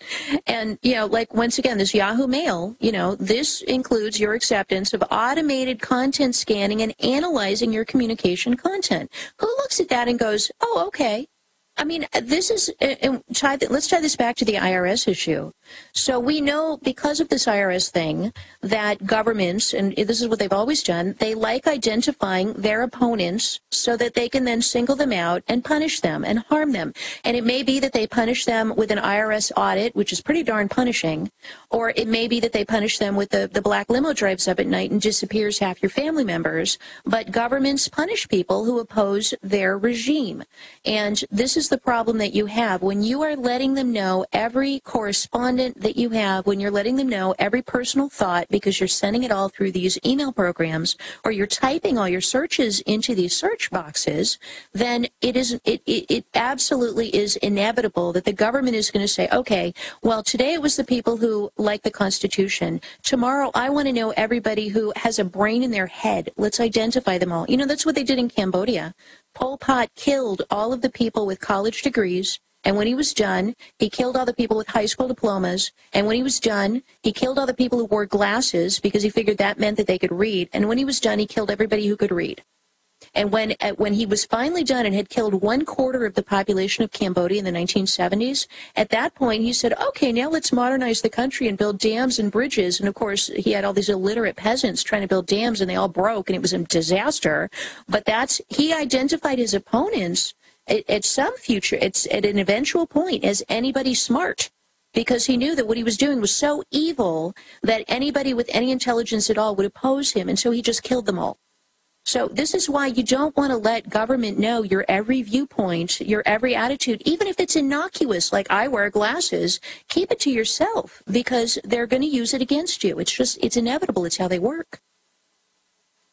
So crazy, crazy stuff. Well, Catherine, you've got the floor, because if I interrupt here, I mean, I'm going to run over you. Keep going. Keep rolling. Well, yeah, so let me jump in, and I know that your listeners, because we've been talking about this a couple of times about, well, for a couple of, well, now 2 years since we've been building StartMail, is we need to be developing tools to have alternatives. And, you know, the tools that I work on, startpage.com, xquick.com, startmail.com, that's the stuff I'm trying to contribute. But you have brilliant listeners out there with backgrounds in computers and engineering and technology, and we've got a lot of smart people on our team. I was really encouraged by something I heard out of Austin, Texas, which I know you have everything to do with this.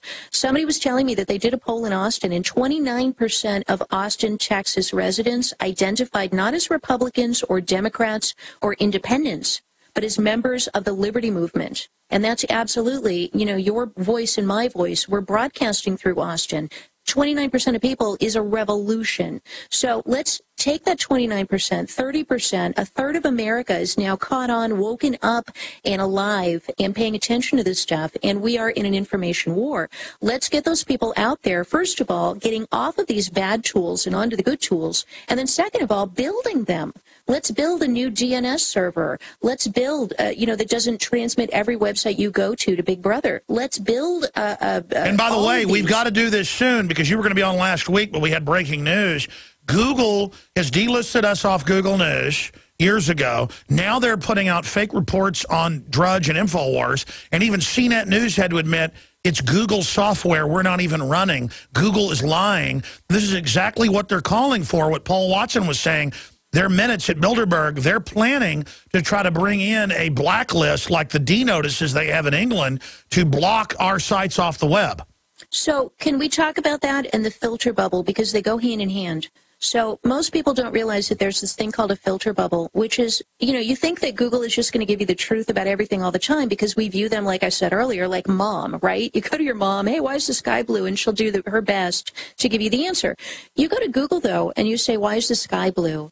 And they take a look at your past history and say, well, let's see, what kind of an answer do we think you're looking for? And if we think that you're looking for, and the reason this filter bubble is so important, they give you the answers that they think you are seeking based on your previous searches, based on their understanding of the little tiny bubble of demographics that they put you in. And the problem that this creates, Alex, is that when you and I go online and we look up, for example, Monsanto, right, or Monsanto GMO, if we go onto Google and do that, you and I are both going to get a whole list of things telling you how terrible they admit it's it is. Social engineering to put us in our own bubble, and then phase two is they start twisting what's in that bubble as well. This is literally digital prisons. Google, folks, is the beast system. Google is evil incarnate. You know, I try to joke around about this stuff. This is ultra creepy. They plan to dominate the future. This is the future of warfare. They are robbing you of your privacy, and they think it's all a big joke. And it is a nightmare fight we're talking about. Katherine Albrecht's our guest in this segment and the next.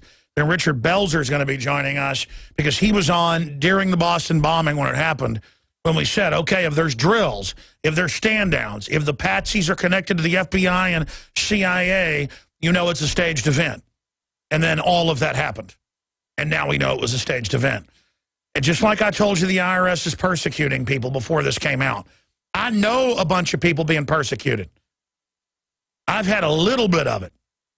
I've talked to people inside the IRS. Their biggest IRS center in the country's here in Austin, like 2 miles from where I sit. And again, Google makes the IRS look like angels because they are something from 1913. And it is just incredible how they've now come out and go, the IRS is watching your bank account without warrants. Oh, the Defense Department is watching everything you do in real time. And they're building all sorts of NSA bases everywhere with Google built next door. Google is their front. Google is so they're not under government oversight. Google was set up. Katherine Albrecht getting into how they try to put us into these reservations and how important it is to break out of that, to use other search engines like StartPage.com, xquick. But whatever you do, just get away from the big guys. Get away from them now. What else do we do to fight these people? Well, I think first we have to understand it, because when I was talking about this Monsanto example, and if I could just finish the example, it might clarify some things for some listeners who may not understand how this works.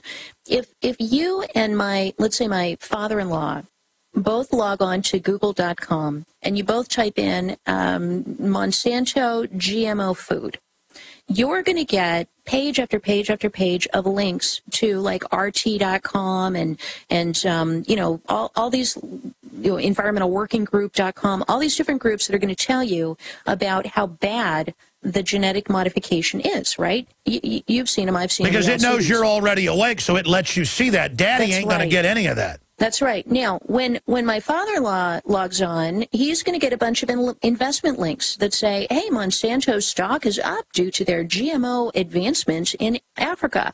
Or they might get a link that says GMO crops are breaking new ground and improving health worldwide. Or GMO crops are praised by Ambassador so-and-so of, Or Supreme Court rules in favor of Monsanto today. There, yes. And so what this does, though, is it creates this notion for us, and this is really important to understand this. For those of us who are awake, it creates the impression that everybody else sees and knows what we know, but they just don't care. And so we then say, well, don't you guys care about what Monsanto's doing? And they look at you and they're like, yeah, they're doing GMO stuff. And you're like, but don't you care? And they say, no, it's great. And so because the information they're being fed is information about how great it is, oh, yeah, they've introduced vitamin B into the rice in And they Thailand. do that on YouTube now, run by Google, and every ad company we use, Google ends up buying. They're creating this oligopoly, and you're absolutely right. That's why you've got to send links to people. You've got to show it to them on your smartphone. That's right. You've got to be active, folks. Don't just fight in the technocracy. Fight physically. Because they're ghettoizing us. And so if they ghettoize you and the people that you're trying to reach are seeing a completely different picture of reality, then you are not going to be able to reach them. You're not going to be able to talk to them. And the last thing in the world you got to say to somebody is, oh, just Google it. Now explain how explain how the Romans use ghettos and others. The ghettoization of Google, the Nazi command base. Stay with us. All right, Katherine Albrecht's been on with us, and she's only scratching the surface. I mean, she's a doctor of Harvard studying science, technology, consumer affairs, and it is a revolution against humanity. Technology is an incredibly empowering thing.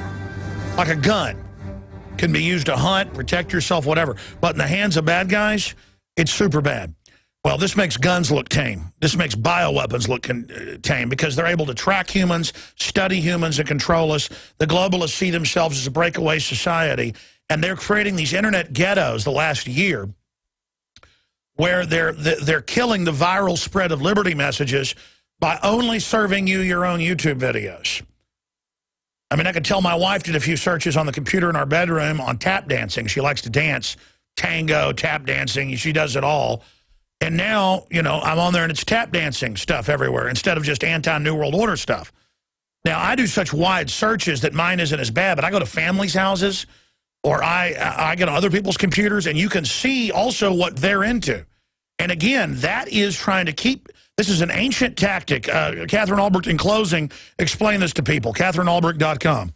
Yeah, so it's critical that people understand this because they're using the tools that we think open up our vistas to really close them.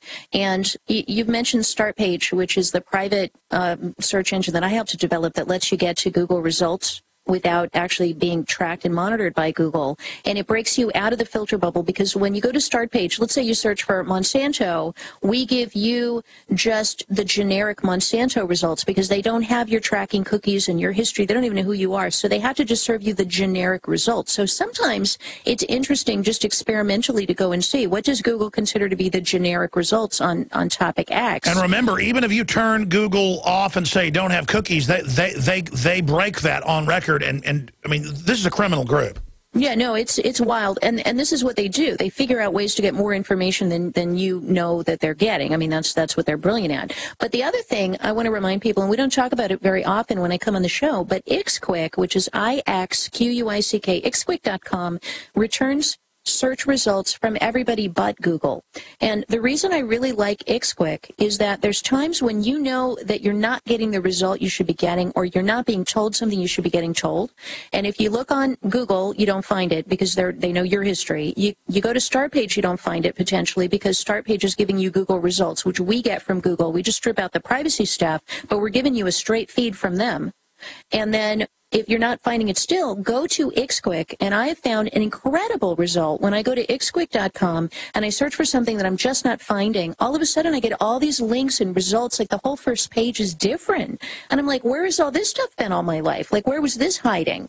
So I would encourage people to, first of all, stop, pull the Google needle out of your arm, switch to Start Page as your homepage if you like the Google results. And then when you really want to go deeper, go to Ixquick or make it your homepage. They're both great. The other thing I want to tell people is we have StartMail is now in internal beta testing. We're about to get you your free account, Alex. I can't wait. I'm so excited because fully encrypted, we're talking off the chart. Nobody, even us, can read anything that you write through StartMail. So all these people out here who are like, well, thanks, Catherine. You just told me my Yahoo account's going to get read and my Gmail's getting read. So what the heck are you going to propose as a solution? We're building it. It's built. It's startmail.com. There's a place on there where people, Alex Jones listeners, can go and sign up as beta testers on there. And it's done. It's made. It's here. I'm so excited. I've been testing it out, kicking the tires. I love it. And we're talking about a user vault that is so well encrypted, as I said, even we cannot read the email of people who send email in our system. And that's the kind of thing we need to see, not just in search engines like Start Page and Ixquick and StartMail, but we need to see it in everything. Absolutely. Google is trying to shut down the real alternative media. We have to have an exodus away from all their systems as much as we can.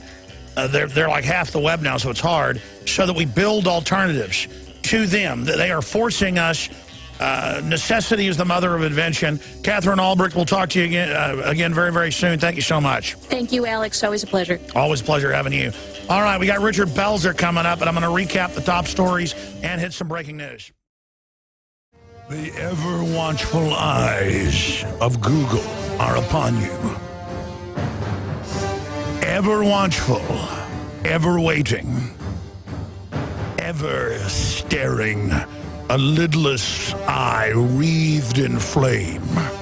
It knows all your medical conditions, your history, where you eat, what size and color underwear your wife wears, what type of sex you're into. But you can trust the Bilderberg group that created Google and runs it. You can trust them all to have your data. You can trust your child to be raised by the smartphone built in Chinese slave grids. You can trust the New World Order to put you in a technotronic ghetto and destroy your mind. And you can trust Bill Gates to take all the vaccines he has for you and your family. You can trust Monsanto with Bill Gates on the board, with the great food they produce that kills the rodents that are fed it and the honeybees that eat it. You can trust the New World Order because it's come to bring you life and prosperity. So drink deep from the sodium hydrofluorosilicic acid that comes out of your tap water. Don't read the Harvard study about it lowering your IQ and fertility and 7-fold increase in bone cancer and kidney cancer. Drink deeply from the delicious water of life given to you by your loving world government. And when you say a prayer at night, thank Google and thank the IRS for spying on you and using the data to persecute American scum that promote the Constitution. And thank the government God that it's training that homeschoolers are terrorists in drills nationwide. Kneel before the great all-seeing eyes of Google, ever watching, ever chronicling, ever tracking. And I think you should go out to known criminal groups and give them your credit card numbers and everything else and tell them when you're going to be home and when you're not. We should just publish all that. Look at how common criminals use Facebook to rob people. When you go, look at all our new Christmas stuff. And today, woohoo, we're going to Cancun. We're going to be gone for a week. And then they find out off the data on the photos where you live that do location pinning It's meant for Big Brother, but other criminals can use it. And then they rob your house. Yeah! What do you got to hide, baby? The last time he was on with us, time before last, we were talking about spy grids, and all of a sudden, into the view came Christopher Walken. No, I'm not joking, ladies and gentlemen. Sauntering into view came Christopher Walken like an angel flapping down from heaven to give us red wine and chicken recipes. And he was there. And he pointed out he has no computers in his house, no cell phones, no nothing. And I realized the only way in the future to do that is to have that. But you won't even be able to buy a washing machine in the future that doesn't have spy tech hooked into the smart meter, listening and watching and tracking everything you do. Oh, the government loves you and your children. And your little dog, too, of course. Just ask Dianne Feinstein. And Reno. Ladies and gentlemen, we have huge breaking Google news up on Infowars.com. They are becoming Bilderberg. The passing of the torch of satanic Prometheus, of anti-Prometheus, is being transferred right now. UK newspaper creates illegal 3D gun, sneaks it onto trains and aircraft so they can demonize it. That's all breaking. Bilderberg 2.0, the new technocratic construct in the works. France's socialist government moves to impose smartphone tax. Globalberg, global elite, transforms itself for technocratic revolution. That's the big breaking story with videos and photos of the Google complex at a former OSS spy base. U.S. consumers can blame Walmart for the new online sales tax when it passes. FEMA to stage massive drill at Pennsylvania amusement park today. That's on the left-hand side of DrudgeReport.com, also at Infowars.com. Washington Post blames gangland shooting on Second Amendment. I predicted it'd be gangland, and indeed that's what it was. By the way, Watson should probably add the fact that they admit woundings from guns down 69% since '93. Deaths from guns down 39%, violent crime down 49%. The main factor, Justice Department's own numbers, gun ownership increasing. But the average American believes that there is more gun crime than there ever has been because of perception. Just like you have the perception that Google's not evil because they got pretty colors and say they're not evil, and they have a campus with guys that drink beer and play ping pong and have socks that don't match. And they got Hollywood movies coming out about how, you know, you go and you join the Google team. I mean, what bull? I'm convinced if Hitler would have worn rainbow uniforms and handed kids teddy bears before they shot him in the head, I'm not being sarcastic, our media would have saluted them and said, how dare you not love Hitler? If Stalin would have worn maybe a pink uniform and walked around going, then everything would be fine. Because I'm telling you, if a tank ran up to your house and had, like, Lucky Charms colors on it, and if the military dressed like leprechauns and showed up at your house and said, bring your children out, line them up, we're going to shoot them, parents would come out and kill their children in front of them. I'm not kidding. I mean, it's incredible. As long as Eric Schmidt... Okay, I'm having a moment. I'm going to stop right now. See, this stuff crashes in on me, ladies and gentlemen. It really crashes in on me, and it's absurdist. Reality is absurdist, so I start getting absurdist, and I'm out of control. I got all this news coming up this hour. I've got this is serious. I've got drills all over the country where homeschoolers, where they have drills where people attack the public school and they'll come in with guns and point them at 7-year-old kids and say, we're going to kill you. We're homeschoolers against the federal government.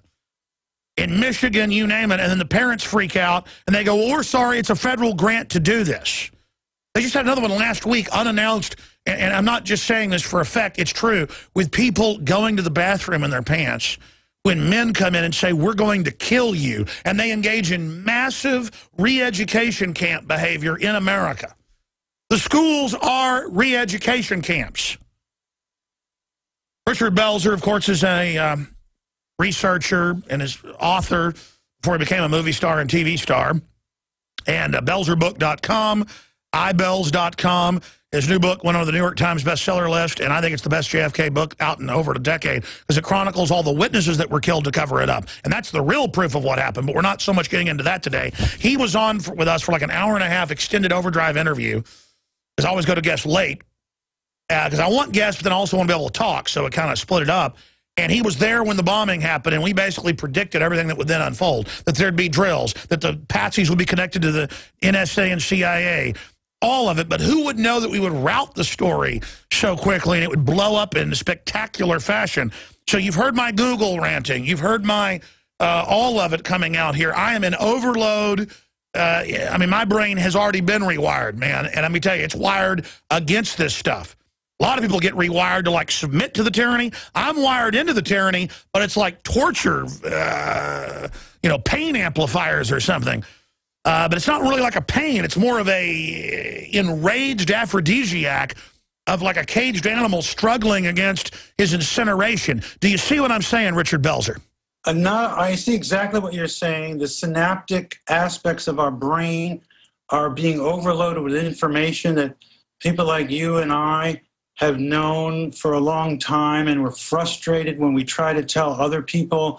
I've been censored for years, Alex, from, I can't tell you how I've had plugs pulled on me and I was taken off panels. And you've been talking about this stuff since the 70s. Yeah, you know, it's interesting. Your last guest made a very chilling, astute observation about how a different age group is fed different information. Like her father would not know that Monsanto, you know, was the devil, but younger people who are more tech savvy are more into that, so they give them their information. That is really starting to get scary. In the 1950s, our government in the 50s had a thing called Operation Mockingbird. They were already working on looking at us through televisions, and that was cathode ray tubes. Now, of course, you know, they could see us when our TVs are off. Now they just hide the camera in plain view. Yes, and you said before, you know, if Hitler wore flowers, you know, Hitler didn't have to wear flowers for the bankers in the United States and the Harrimans and Prescott Bush and John Kennedy's father and the DuPonts. You know, Hitler declared war on us. We didn't declare war on Germany. I have nightmares wondering how long we would have waited before we declared war on Hitler. I mean, he was in Paris in 1940. We still weren't at war with them. We were helping Hitler throughout the war. I want to talk about that when we come back, because I know you've written about it, and it's on record, but also it shows the normalcy bias. We're faced by our own Hitlers today. Folks, I'm here ranting and raving. I'm just trying to get you to wake up. I mean, I covered the fact that the West funded Hitler 18 years ago when I first got on air. Anthony Sutton was really the first to expose it because he was able to get into congressional files. But there were a lot of bomber pilots who complained over the fact they couldn't bomb Ford and General Motor factories all over Germany. And so they would fly and bomb the same factory over and over again that was already destroyed, but they couldn't bomb these others. And back at the time, it was called rumors. And it just shows how even as the war went, the West was making money off of it. Just like the globalists fund al-Qaeda, but then also said we've got to give our rights up because of al-Qaeda. Richard Belzer, you'd gone off into that area, author Richard Belzer. I want to get back into the Boston bombing with you, the book, all the IRS spying on groups that promote the Constitution. It's like, oh, it's not just the Tea Party or libertarians. It's if you promote the Constitution, we're coming after you. I mean, that is absurdist. That's exactly what bad guys would do. Actually repellent and sickening. You know, there was a play by T.S. Eliot called Murder in the Cathedral, where the king wanted to get rid of the bishop who was in his way, and he said, "Who will rid me of this priest?" So, like, he didn't say kill the priest, but of course his underlings killed, you know, Becket. And now the president or whoever, let's say anyone up there can say, who will rid me of this group, whether it's left or right. It's ironic that they want to, you know, suppress patriotism. That's really chilling. So it's like now they have the IRS. They don't have to, you know, kill you or poison you. They can, you know, like Nixon had an enemies list. Every president can use this chilling device, which is probably illegal anyway. IRS is probably technically extortion anyway, but to use it as a threat, even if it wasn't Obama, it's people within his administration of a like mind. So, you know, it's really scary. I mean, I know you and I have seen a lot in our day, and we seem to be a little bit ahead of the curve. But since the Boston bombing, the constellation of events and the Googleization of the Bilderbergers and the parsing of information to various age and demographic groups through computers is, you know, you saw Oblivion, right? Oh, I mean, yes. An absolutely brilliant movie where this face on the screen finally at the end says, "I'm your God," which is what these Google and these banking people say. And you notice it's an upside down black pyramid that looks like the Google eye. I mean, look, yes. I said on air, you may have missed it, but in fact, I like the fact that you didn't hear me say it, so listeners can hear you say it and agree, because minds that love liberty think alike. Yes. I mean, this is some of the most anti-Illuminati, anti-tyranny propaganda I've ever seen. I mean, what did you make of that? I'm surprised they were able to get Oblivion out. Well, I think, it was shocking that Oliver Stone got to make his movie, but it got out. Once in a while, it happens. I think Oblivion might have been a little bit dense for the studio executives, and they didn't realize what it was, really. And kudos to Tom, whatever you think of him. I agree. Know Tom. I think he's a great guy. His religion is his business. You're saying you know him? You think he's a great guy? Oh, I've met him. I've been with him a few times. Yeah. He's a real gentleman, and he's a real, as the Yiddish expression, mensch. You know, he's like a good guy. Yeah, mensch. Yeah. And he was very, very nice to my daughter and son-in-law, and I was with him a few times, and you could just see that, you know, he's not as huge as he is. He carries it well. But I think him making this movie, him in particular, he's an iconic figure who's very controversial. And if you notice recently, there was a poll came out and said that he was like the least admired celebrity or something. It came out right around the time the movie came out. So, you know, it's like they're preemptively trying to discredit him personally because that movie may have hinted at something that people don't want people to know. Oh, it's hardcore. I mean, at so many levels. It's got the archetypes all exposed, the compartmentalization, how people working for the system are really destroying themselves. I mean, it's a very deep movie. Yeah, and you know, what started scaring me a few years ago was like I would buy a book online, and then the next time I'd buy a book, "Hey, Richard, you might like this." I'm like, whoa. You know what I mean? They immediately jump into your taste and every aspect of your being. Yeah, I mean, I wouldn't tell my dad the stuff I'm doing on computers, my own private stuff, my mother, my wife. Why the hell does Google and Schmidt get to sit there and see everything I'm into or anything I'm investigating? Stay there. Richard Belzer's our guest, and his Skype video's down, so... We'll talk some about his book that's on the New York Times bestseller list before he leaves us. And I will try to take a bunch of calls tomorrow. I've kind of been hogging the show with all these guests, like Paul Watson, Dr. Katherine Albrecht, and now Richard Belzer on the show with us. But I'm glad this story got some attention via drudgereport.com last night and this morning, because this is a big story. Homeland Security funded exercises portrayed homeschoolers as terrorists. And then in the article, it goes through some of the newest drills where, quote, angry parents attack the school, and then other drills where, going back for years, but it's still going on, they train where, quote, homeschoolers are in a mock attack and tell the elementary students they're attacked by a fictitious radical group called Wackos Against Schools and Education who believe everyone should be homeschooled. That's what the children are told as guns are pointed at them. And then in the new training video in Seattle, Sergeant Dan Passion says, well, we're having such a big problem with this all across America while we're doing this drill. Yeah, of parents attacking schools and homeschoolers attacking schools. Amazing. And I got a bunch of other news. I'm going to try to run through some of the headlines. But this big IRS enemies list deal where the Washington Post has to admit that, okay, it was any group, quote, promoting the Constitution. Probe expands to groups opposed to government who teach the Constitution. IRS targeting groups that criticize the government. And then it goes on to say, or promoted the Constitution. Promoted the Constitution. People could say, well, the founders, they still had slaves. But the Constitution's interpretation expanded to where then it got banned. They tried to ban it when they first created the Constitution in 1798. But it took 60-something years to do it. The point is, it's the idea of liberty. Why are they demonizing it? Because it creates checks and balances on government. By the way, Richard Belzer's book, Hit List, is the new one, an in-depth investigation into the mysterious deaths of witnesses to JFK assassination. Very strong. In his last book, Dead Wrong, Straight Facts on the country's most controversial cover-ups, Richard Belzer and David Wayne, both available at InfoWarsStore.com. You know, Richard, I'm here asking the questions. Instead of that, where do you want to go with all this news? I mean, we've now discovered from our source and then gone there and proved it that Bilderberg is merging with Google. Of course, a big, giant internet takeover grid.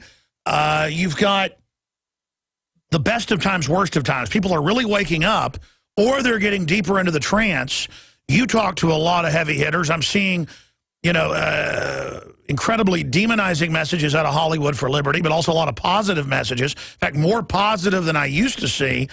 What's going on in the world from your perspective? Well, a lot of people are walking in their sleep and refuse to even entertain some of the even not as dark stuff that you and I get into, because you and I have a passion for the truth. As you know, we don't have to make anything up. And when I talk to, you know, some of my people in the industry who are powerful and smart, and a lot of them resist the notion of these conspiracies and murders and cover-ups in the government. But now these corporations and the government, they have to openly talk about it, because now 1984 goes both ways with the internet. So, you know, we're right on their heels. You know, for them to say anybody who's talking about the Constitution, that's right, left, center, that's the American citizenry. They're declaring war on everyone. Don't think it's just the Tea Party or just, you know, guns rights groups. And, you know, the civil rights movement was kind of sabotaged. Hoover would have black agents infiltrate a civil rights nonviolent group, incite them to violence to discredit them. And then when it went to trial and that person was indicted, they, you know, go into session, into the judge's chambers, the case thrown out because national security. So we have to be very careful, as you know better than anyone, about any event that happens where it's like, you know, the Boston Marathon, 9/11. I mean, it just keeps on spilling out the information. The initial story is always wrong, and then something else comes out, and then it's, you know, I've been studying the Kennedy murder for 50 years, and we're still finding stuff out about it. So, but the difference between now and then is we have the technology, we have the tools. Your newsletters and your show makes people tell other people, and, you know, we have to, it's like, we started as families and then tribes and villages, but now it's this global, dark global force that has named themselves. The masks are off. You know, the mega banks, the banksters as you've coined them, and the oil companies and communications, you know. Richard, why do you think, I'm sorry to interrupt, you're about to say something about. Go ahead. Why do you think they're getting so brazen? Is that an attempt to just normalize things because they've failed at covering it up? And then give us your quote. No, I think you're right on the money. They're normalizing it. But how dare they go into a school and draw guns for a drill? I mean, that's as bad as making kids duck under a desk when they would be incinerated. I remember as a child, I mean, I'm old, so, you know, going into the basement and kneeling against a wall and making us pray. And I looked at my friend, I mean, he's like, you know, 5th grade, I don't know, really young kid saying, what are they talking about? You know, this isn't going to do anything. And, you know, and I knew that as a child. But they're reshaping language and it's a soft dictatorship. This country literally, by definition, is a fascist country now, because it's a country for the corporation, not the individual, as defined by Mussolini. And if you look at every Supreme Court decision in memory, every time there's a lawsuit against a corporation or a landlord or a boss, the corporation wins. The individual rarely wins. And that's why I think the government's getting a little scared, because people are outraged. And, you know, the gun issue is an issue that everyone is emotional about and has feelings about. And you can't demonize every single person who owns a gun. First of all, it's physically impossible to take guns away from everyone. And second of all, everyone has the right. I mean, it's a question of the permutations of the law and to what degree the government can impose its will. And I'll tell you one more thing, Alex, if I may. One of the most important things about this country is the right to privacy. Jefferson and Adams, particularly Jefferson, that is something I personally cherish. And I cherish it for my family. And, The Godfather, when Michael says first Don Corleone says to Sonny, never tell anyone outside the family what you're thinking. You know what I mean? And now Google is our family. We're supposed to tell them what we're thinking, this faceless corporate fascist entity that's not even a corporation anymore. It's a monster. I guess they're going to cut off my Skype or something. No, I totally agree with you. Your Skype did break up for a moment. Richard Belzer is our guest. Let me just give you an example of what you're talking about in the listeners. Punch my computer up on screen, please. New York Times, 2 hours ago, Monsanto wins case on genetically altered soybeans. Now, you read the first paragraph, and it says, oh, well, they won a victory saying farmers can't mix their seeds in with other seeds and say they own it. But that's not actually what the case was, because I've been following it for 2 years and had the lawyers on about it. Plants don't have one daddy, one mommy. Plants can be 1/10 of 1%. Another plant of the same, general variety.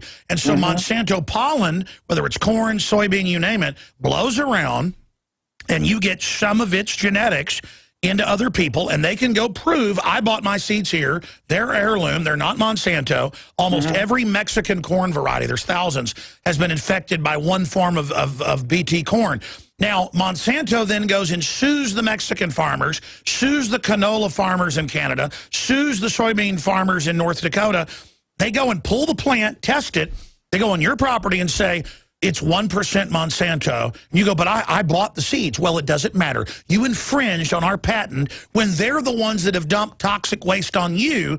The Supreme Court rules they can do this and then sue you when they contaminate you or their seeds get in grain elevators mixed in.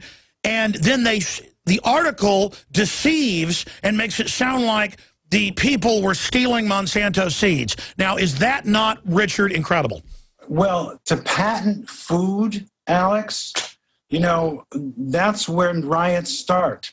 When you start controlling food, I mean, this is really, it's like with the stem cell research.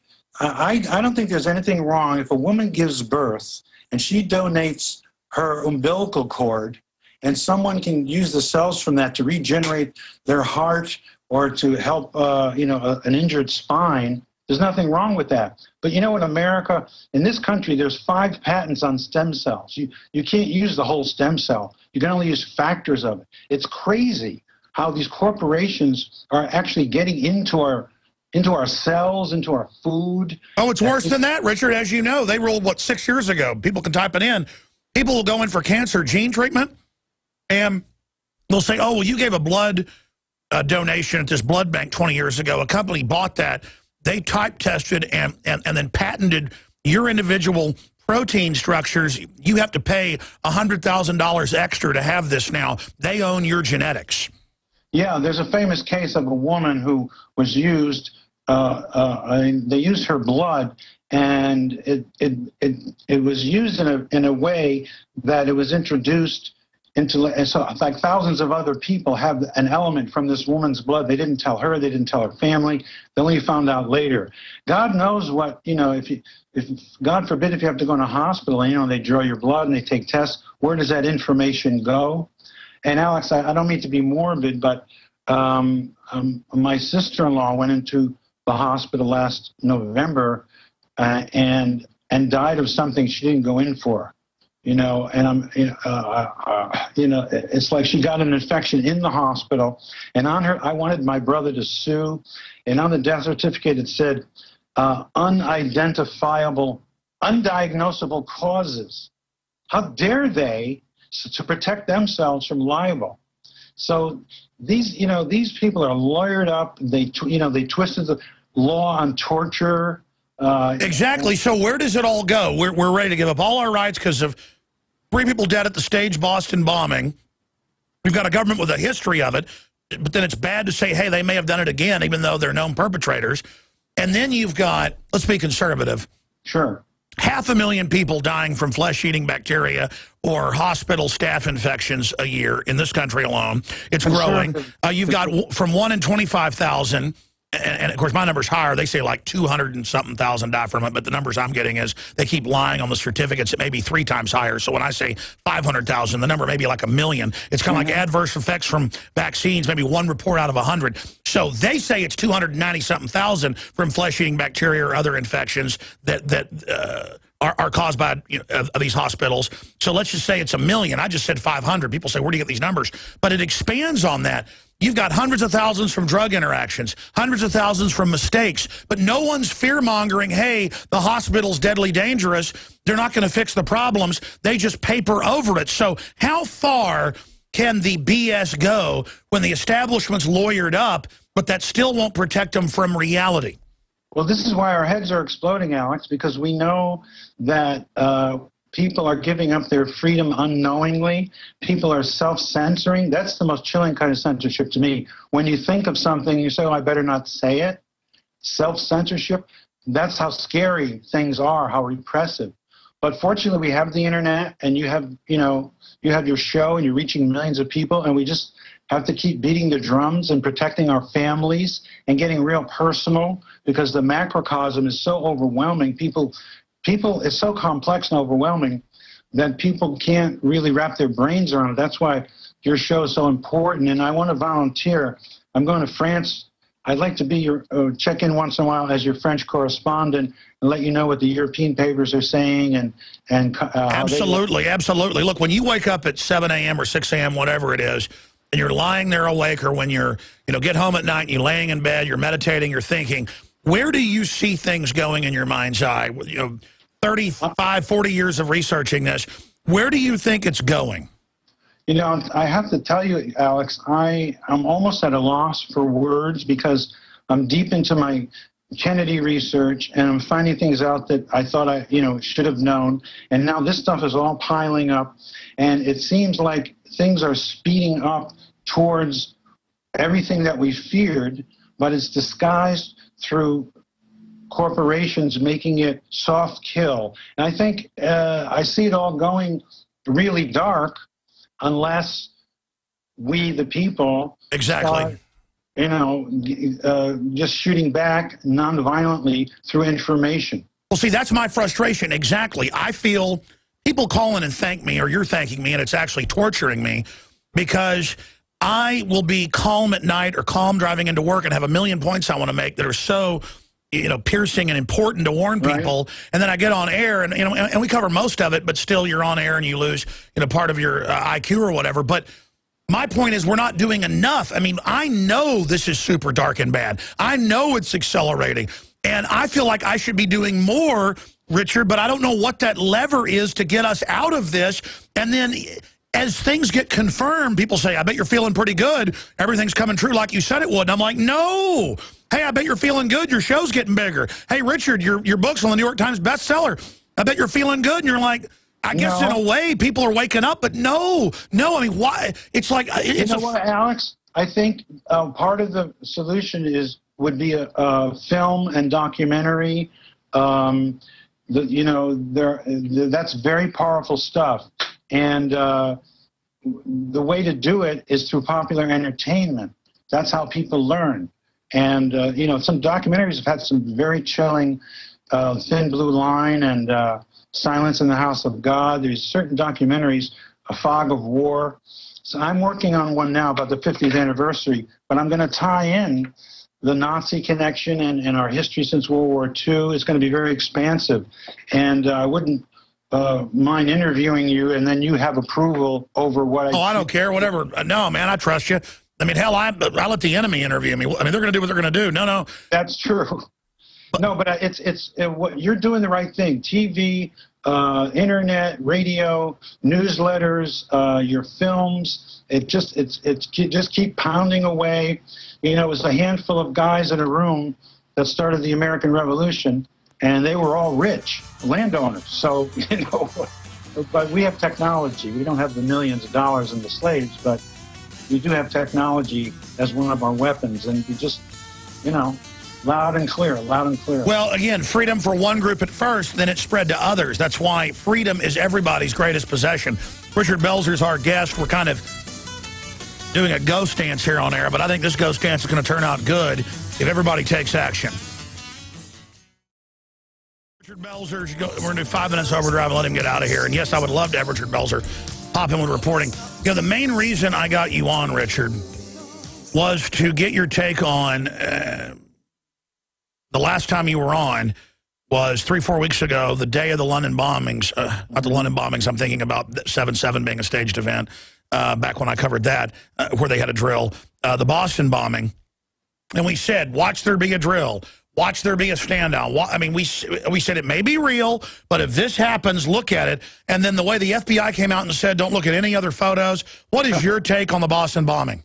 Well, it was amazing that we're on the air when it happened. And, you know, history will not absolve us if we do not forever question, hold accountable, and improve the gift from our forebears, what historians have called our experiment in democracy. You know, we all have to join in this quest to preserve the very soul of our nation. So by you getting castigated for just telling what you saw on the screen when they had their patsy there and they called the press, and then he disappears and they disperse the press, and you see guys dressed in classic style in key strategic positions.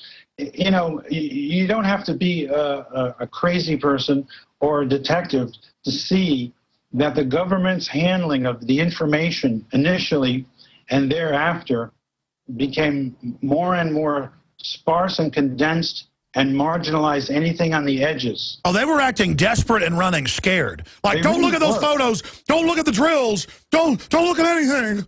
That's, you know, that's like saying don't see this movie, and then you go see the movie. They're inadvertently driving us to find out what they're doing by saying don't look behind the curtain. You know, there's the paradox. These are just men and women we're fighting as well. That's Most right. of them are just lazy and go along to get along. They're compartmentalized. And we think of the system as invincible and all-powerful. They're not. But our incredible weakness is what has let this scum take over. So really, the buck does stop with us.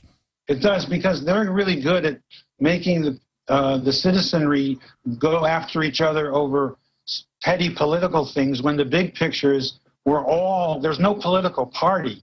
You know, this is humanity. We're Americans. And that's right. We're fighting over gay marriage, regardless of what side you're on. They're purely using it as a political football. Absolutely. Both sides. So they don't have to cover real issues like why is $85 billion a month given to these robber barons and banker bailouts. Well, like, you know, it was tragic. Those girls were, you know, kidnapped for 10 years and all. But that was on the news for 24 hours a day for 3 days. You know, I was bumped from interviews, and you know, meanwhile, you got the IRS, you got 2 wars that are still on, you got all these other things going on, and the Congress quietly passing a law where they can still do insider trading. You don't hear. You've got hundreds of thousands of people dying with flesh-eating bacteria, and it's not even an issue. My best friend, or one of my best friends, longtime childhood friend, went in for a minor deal, got a deadly bacteria, dead 24 hours later, total. I was there when he died. He was like 33 years old. and I sat there and I watched him die here in Austin, and they put on the death certificate, you know, something else. Undiagnosable. Yeah. Yeah. Well, you know, it's really hitting the fan now in a good way, so we have to be extra diligent. I want to see what else is on your radar screen. Richard Belzer, the book, Hit List, available at InfoWarsStore.com. Get it? It's powerful. By the way, I get in contact with from time to time or run into really interesting people. And we're probably going to be getting on the show one of the greatest comedic geniuses of all time. I'll just leave it at that. Who is a longtime listener of the show. And I'm really looking forward to that. Speaking of comedic genius, not only has he been a journalist, movie star, TV star, Richard Belzer is in Scarface, ladies and gentlemen, as the comedian at the Coco Cabana or whatever it's called. So that right, the Babylon Club, excuse me. That's right, the Babylon Club. So you got to be envious of that and the whole shootout scene with Tony Montana. Tony Montana. Oh, my gosh. I mean, how cool is that, getting to work with the master Oliver Stone that wrote that? Well, I auditioned for Oliver Stone. He was the writer, but he was in the room when I auditioned for the part with the director and the producer. And what it was all these comedians in the waiting room to go into audition. And they were making these comedians do their act and do a joke. And so when I went in, I said, I don't work in offices. If you come down to this nightclub, I'd be glad to do my act for you.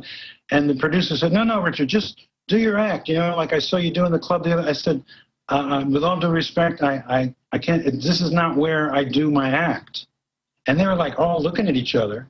And then the next day I got a call that I got the part. So I'm not advising people to not audition when they audition, but... Well, you were obviously called there because they already wanted you, and they liked the fact that you went no. Yeah, Marty, the producer. You know, I just saw this headline, Alex, which is really funny. IRS acted alone in targeting criteria for political groups. Oh, I'm sure they did that all on their own, even though they'd all go to jail if they didn't. Unbelievable. Oh, I guess Lee Harvey Oswald acted alone, too. Yeah, right, all three of them. I spoke to Chris the other day. You know, when Chris Walken works, they give him a phone he can throw away so they can just, you know, tell him when to be at work. Because, as you know, he's not on any Google map. He doesn't have a cell phone. He doesn't have a computer. I have to call 3 different numbers to leave him a message, which I think is cool. He's the only person on earth I know that's not... Well, obviously, he's super politically, you know, wired and knows what's going on, but he's super private. I don't want you to give up any state secrets here. We can put video of you guys on the show for TV viewers last time you were on 2 times ago. But he's unpolitical. The point is like every time I start ranting, and I've known Chris for 30, 40 years, you know, I would start ranting like in the 80s, for instance, you know, about something Reagan did or whatever. And he'd sit there and listen, and then he would just turn to me and say, hasn't it always been like that? And then 10 years later, I'd be ranting about George Bush Sr., you know. Hasn't it, you know, so every 10 years, Chris reminds me that nothing has changed. You know, I agree with him, but it's getting worse now, and we're approaching a Stalin or Hitler level deal. I mean... Well, what's different now is the technology. Human nature is the same. Sociopaths will always gravitate towards power, and the sociopaths will get together and pick the meanest one. But now we have the tools to hopefully identify them and call them out. But, you know, this report just came out, Alex, 500-plus pages, and no one was indicted. And, no, you know, Obama's a war criminal. Bush is a war criminal. By definition, in this report, condoning torture, and that just went out. Hey, you know what? I was so wound up earlier, I was running over you. If you got to go, you got to go. You want to continue one more segment to get into that report? I'm here, buddy. Yeah, let's pull up the bipartisan report that Bush Jr. and Obama are war criminals. And there's been no coverage because the next day after it came out, the Boston bombing happened. And again... Ah. Oh, yes. Oh, that's right. Oh, yes. Oh, yes. So we'll pull up that war criminal report and do one more segment with Richard Belzer, because he's absolutely right. What happens if they get caught but don't get in trouble? That emboldens them. Oh, my gosh. We'll be right back. Okay, to illustrate how Google can censor results on 2 different computers last night and then again today, I tried to search Bush Obama ordered torture, Bush Obama committed torture. Can we punch up the screen here? Yeah, it's 2:08 Central Time. We're into overdrive right now with Richard Belzer, author, comedian, movie star, TV star, you name it. But all around really smart, informed guy since the 70s, exposing the conspiracies of corruption. But look, I type in Obama Bush committed torture, and I get Global Research, I get Democracy Now!, Before It's News, InfoWars. Look, Huffington Post, okay? Now, again, this originally happened in the New York Times, day before the bombing. Bush Obama committed torture, New York Times. I put in New York Times, and I finally get an April 16th article, barely mentioning the article from the 14th, the day before the bombing. And it goes on to show the task force, led by a Republican and a Democrat for the Congressional Committee, found that they ordered them to do it, and it still continues. So, you know, you go see Zero Dark 30, that's a bunch of torture porn, and then they have Obama on the TV set in that going, I've now ordered torture to stop. And then in the movie they go, we can't torture to keep you safe anymore because Obama ordered torture to stop. Folks, they're torturing people all over the place. And I mean putting them in small cages, too small for them, waterboarding them, burying them alive, electroshock, drugs. That's all been declassified. Really by whistleblowers, not even declassified. They're trying to arrest people that exposed it, but it's been confirmed. Raping people's kids in front of them, Army report. Just type in Army report on Abu Ghraib torture. They did stuff in there I can't even say on air with small children and battery acid. Large objects, battery acid, you can figure it out if you want to. And then you see movies like Hostel and Saw, and I know the Saw producer, Mark Berg, you know, not a bad guy, but you know they're making money off this, where it's desensitizing people, showing all the torture, the cutting up. I mean, I went to a horror movie with my dad, Evil Dead, you know, the remake. I thought, well, I want to see this, and I went to it, and they were really violent, chopping people up, graphic stuff, and people were laughing in the audience, and it was not a comedy like the first one. I mean, I like that Army of Darkness comedy. You know, some of those. Who's that guy? The dark-haired actor. I forget his name. I'm not a. Yeah, Bruce Campbell. I mean, that's pretty funny stuff. But this was not funny, and people were laughing at it. And my point is, we're losing our humanity. Now, Richard Belzer, I'll give you the floor the last 10 minutes here of this segment. But you know, getting at this, because you mentioned this last segment's why I held you over, and I appreciate you holding over with us. It comes out that okay, Bush ordered it. And then when they got caught, they sent people to prison that followed the orders. Right. And then now they're continuing it, and they're expanding it, and they're not even torturing real al-Qaeda. They run them. They're doing it for fake confessions to have show trials. I mean, and now they're saying, oh, the one brother that lived, he confessed in his bed while under sedation, but we don't have proof of that. I mean, right there, the guy walks. You can't get a fair trial. They go, well, he's a terrorist, so he doesn't. No more due process. Well, you know, they said it wasn't even clear. He may have shot himself in the neck, or he was shot by the police. And how do you have a gun battle with a guy who doesn't have a gun? Oh, he climbed out of there unhurt, and they cut his throat out. I mean, it's incredible.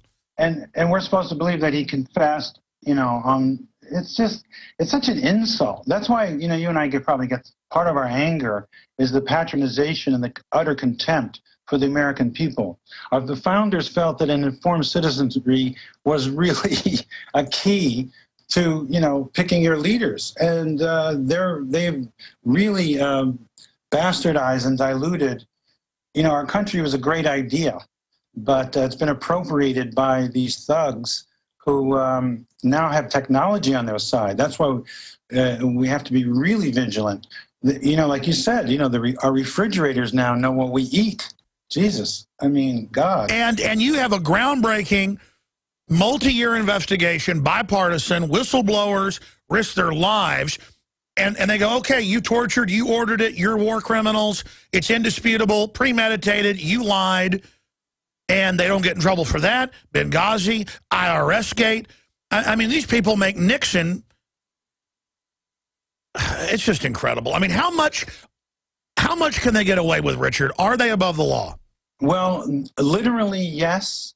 You know, Nixon got caught, but he got caught, he was busted not for any reasons like secretly bombing Cambodia or, you know, any of that stuff. He just went into the wrong place. He threatened the CIA. He was going to sick the FBI on the CIA about the JFK, so that's why they got rid of him. It was nothing to do with how bad a president he was. Yeah, he got too big for his britches and tried to act like the president. Yeah, you can't threaten the CIA. Look what happens. You know, John Kennedy saw that the CIA went beyond its charter. They lied to him about the Bay of Pigs, and they started a war in Vietnam, and because they were making tons of money in Vietnam, and he said, I'm getting out, you know. He also was going to change the Federal Reserve. You know, Kennedy took Eisenhower very seriously, and there's a key word in Eisenhower's speech, his farewell speech, when he warned us about the military-industrial complex. And Alex, I just found out from Walt Brown, a great researcher, that originally in the speech, Eisenhower was going to say military congressional complex. Ah. And Richard Nixon convinced Eisenhower to take that out because it would estrange, you know, the party. No, I actually saw that in the Frontline episode. That's actually on record. Oh, Nixon wrote him letters as vice president saying, do not do this, don't tie. And the full speech, he talks about a technocratic elite, a scientific elite that's running it to where they control all the science, and then it's a technocratic dictatorship. Yeah, and that's right, literally. And he actually used the word spiritual in the speech, you know, that it affects every phase of our lives, you know, both economic and political and spiritual. So here's a five-star general who saw the World War II, who liberated the camps, who became president, was too moderate for whoever was, you know, the permanent national security. Well, if you watch the full speech, somebody drops a book or something, slams, and he jumps. They had just come to him and said, let's blow up bases and blame it on Cuba to invade, and he just fired a bunch of people. And so that's why he was so freaked out. He's like, they want to blow up army bases and blame it on the Soviets and have a nuclear war, but they respected him enough to not kill him because he'd been the supreme Allied commander. And you have done your research. That's it. Kennedy was respected Eisenhower and was actually trying to continue the cleanup that he tried to do. Well, and actually, it's the CIA tried to sabotage a Russian ship in the bay off of Cuba to embarrass Kennedy, but it backfired. They lied to him. He didn't call off the airstrikes. General Cabo called off the airstrikes. And Kennedy said, if you destroy all the 10 of their planes in Cuba, then you got something going. But they lied to him. They blackmailed him. And that's when he fired Dulles and realized, whoa, you know, he was in deep. Generals lied to him. CIA lied to him. Because Kennedy was rich, he was insulated and kind of naive, and he thought, okay, I'm going to make peace in the world. I'm going to, you know, have civil rights. I'm going to take care of the elderly. I'm going to let free enterprise reign. You know, he lowered, taxes were really high in his day. He cut them by half. Yeah, he cut them by 35. Yeah, so, I mean, he was, you know, he took on steel, he took on banks, took on oil, he took on the Pentagon. I mean, you know, come on. It's like... And then his brother took him on and they killed him. Oh, yeah. His brother said that first thing Bobby Kennedy did after Jack Kennedy was murdered, he called John McCone and said, you bastards killed my brother, meaning the CIA. And then in a speech, he said, I can't find out who really did it until I become president. So, of course, that painted a target on his back. And then you have the police report where Sirhan's arm is pinned. He doesn't shoot him. We know the CIA Skunk Works worker that did it. The police reports even admit that he was shot in the back. And the temple. Yeah. Yeah, Thane Caesar, who worked for Wackenhut, as you know, that security firm, was standing right behind, and Sirhan was about 8 feet away, so he couldn't have had powder burns, and they took 14 bullets out of that pantry. Sirhan's gun had 8 bullets in it. Bobby Kennedy had powder burns on his, and if you notice, Bobby turned around and grabbed the tie and ripped it off of the guy behind him, because he knew who shot him. And what's heartbreaking, among other things, is Bobby Kennedy's last words were, is everybody okay? He was concerned about other people. Whatever his politics, that's where he went at his last moment. Well, I mean, I've seen the photos of his jacket. It had like giant blast holes in it and burn holes. I mean, he was clearly shot at point-blank range in the back. And yeah, well, some people think he was definitely shot in the temple because there's powder burns on his hair. And then other people said he was also shot. But, you know, they shot him. You know, I mean, I'm going from memory, but I had like Jim Marsden folks on. And I mean, I think he was also shot in the back. Yeah, like you were saying. But am I wrong about him being shot? Plus, it was in the London Guardian, the photos of the 3 known CIA guys, very high level, in the audience that day at the hotel. Have you seen that? The Ambassador Hotel, yes. Unbelievable. I don't think he was shot in the back, Alex. It was in the temple because there was powder burns on his hair. But who knows? You know, I mean, we do know that Sirhan did not shoot him. We do know that Sirhan was hypnotized. A tape was leaked of you know, in hypnotism, there's a thing called the key where you can unlock the subject and they'll reveal how they were, you know, what they were supposed to do. And Sirhan was clearly hypnotized and, you know, had no idea that he didn't even remember that he shot Bobby Kennedy. It's incredible. It's incredible. And it's just so amazing. And then now these people want to get rid of our families and our private property and our liberty. Also, they can run everything. They're going to destroy the human species so they can be in control. You know, what fascinates me is the ultra-rich's obsession with thinning the herd. Like, that is, since, you know, the turn of the century, there's been this thing, and I think it hints at a soft eugenics, which America started with, you know. It does. Richard Belzer, amazing having you on. Folks, get the book, InfoWarsStore.com, Hit List.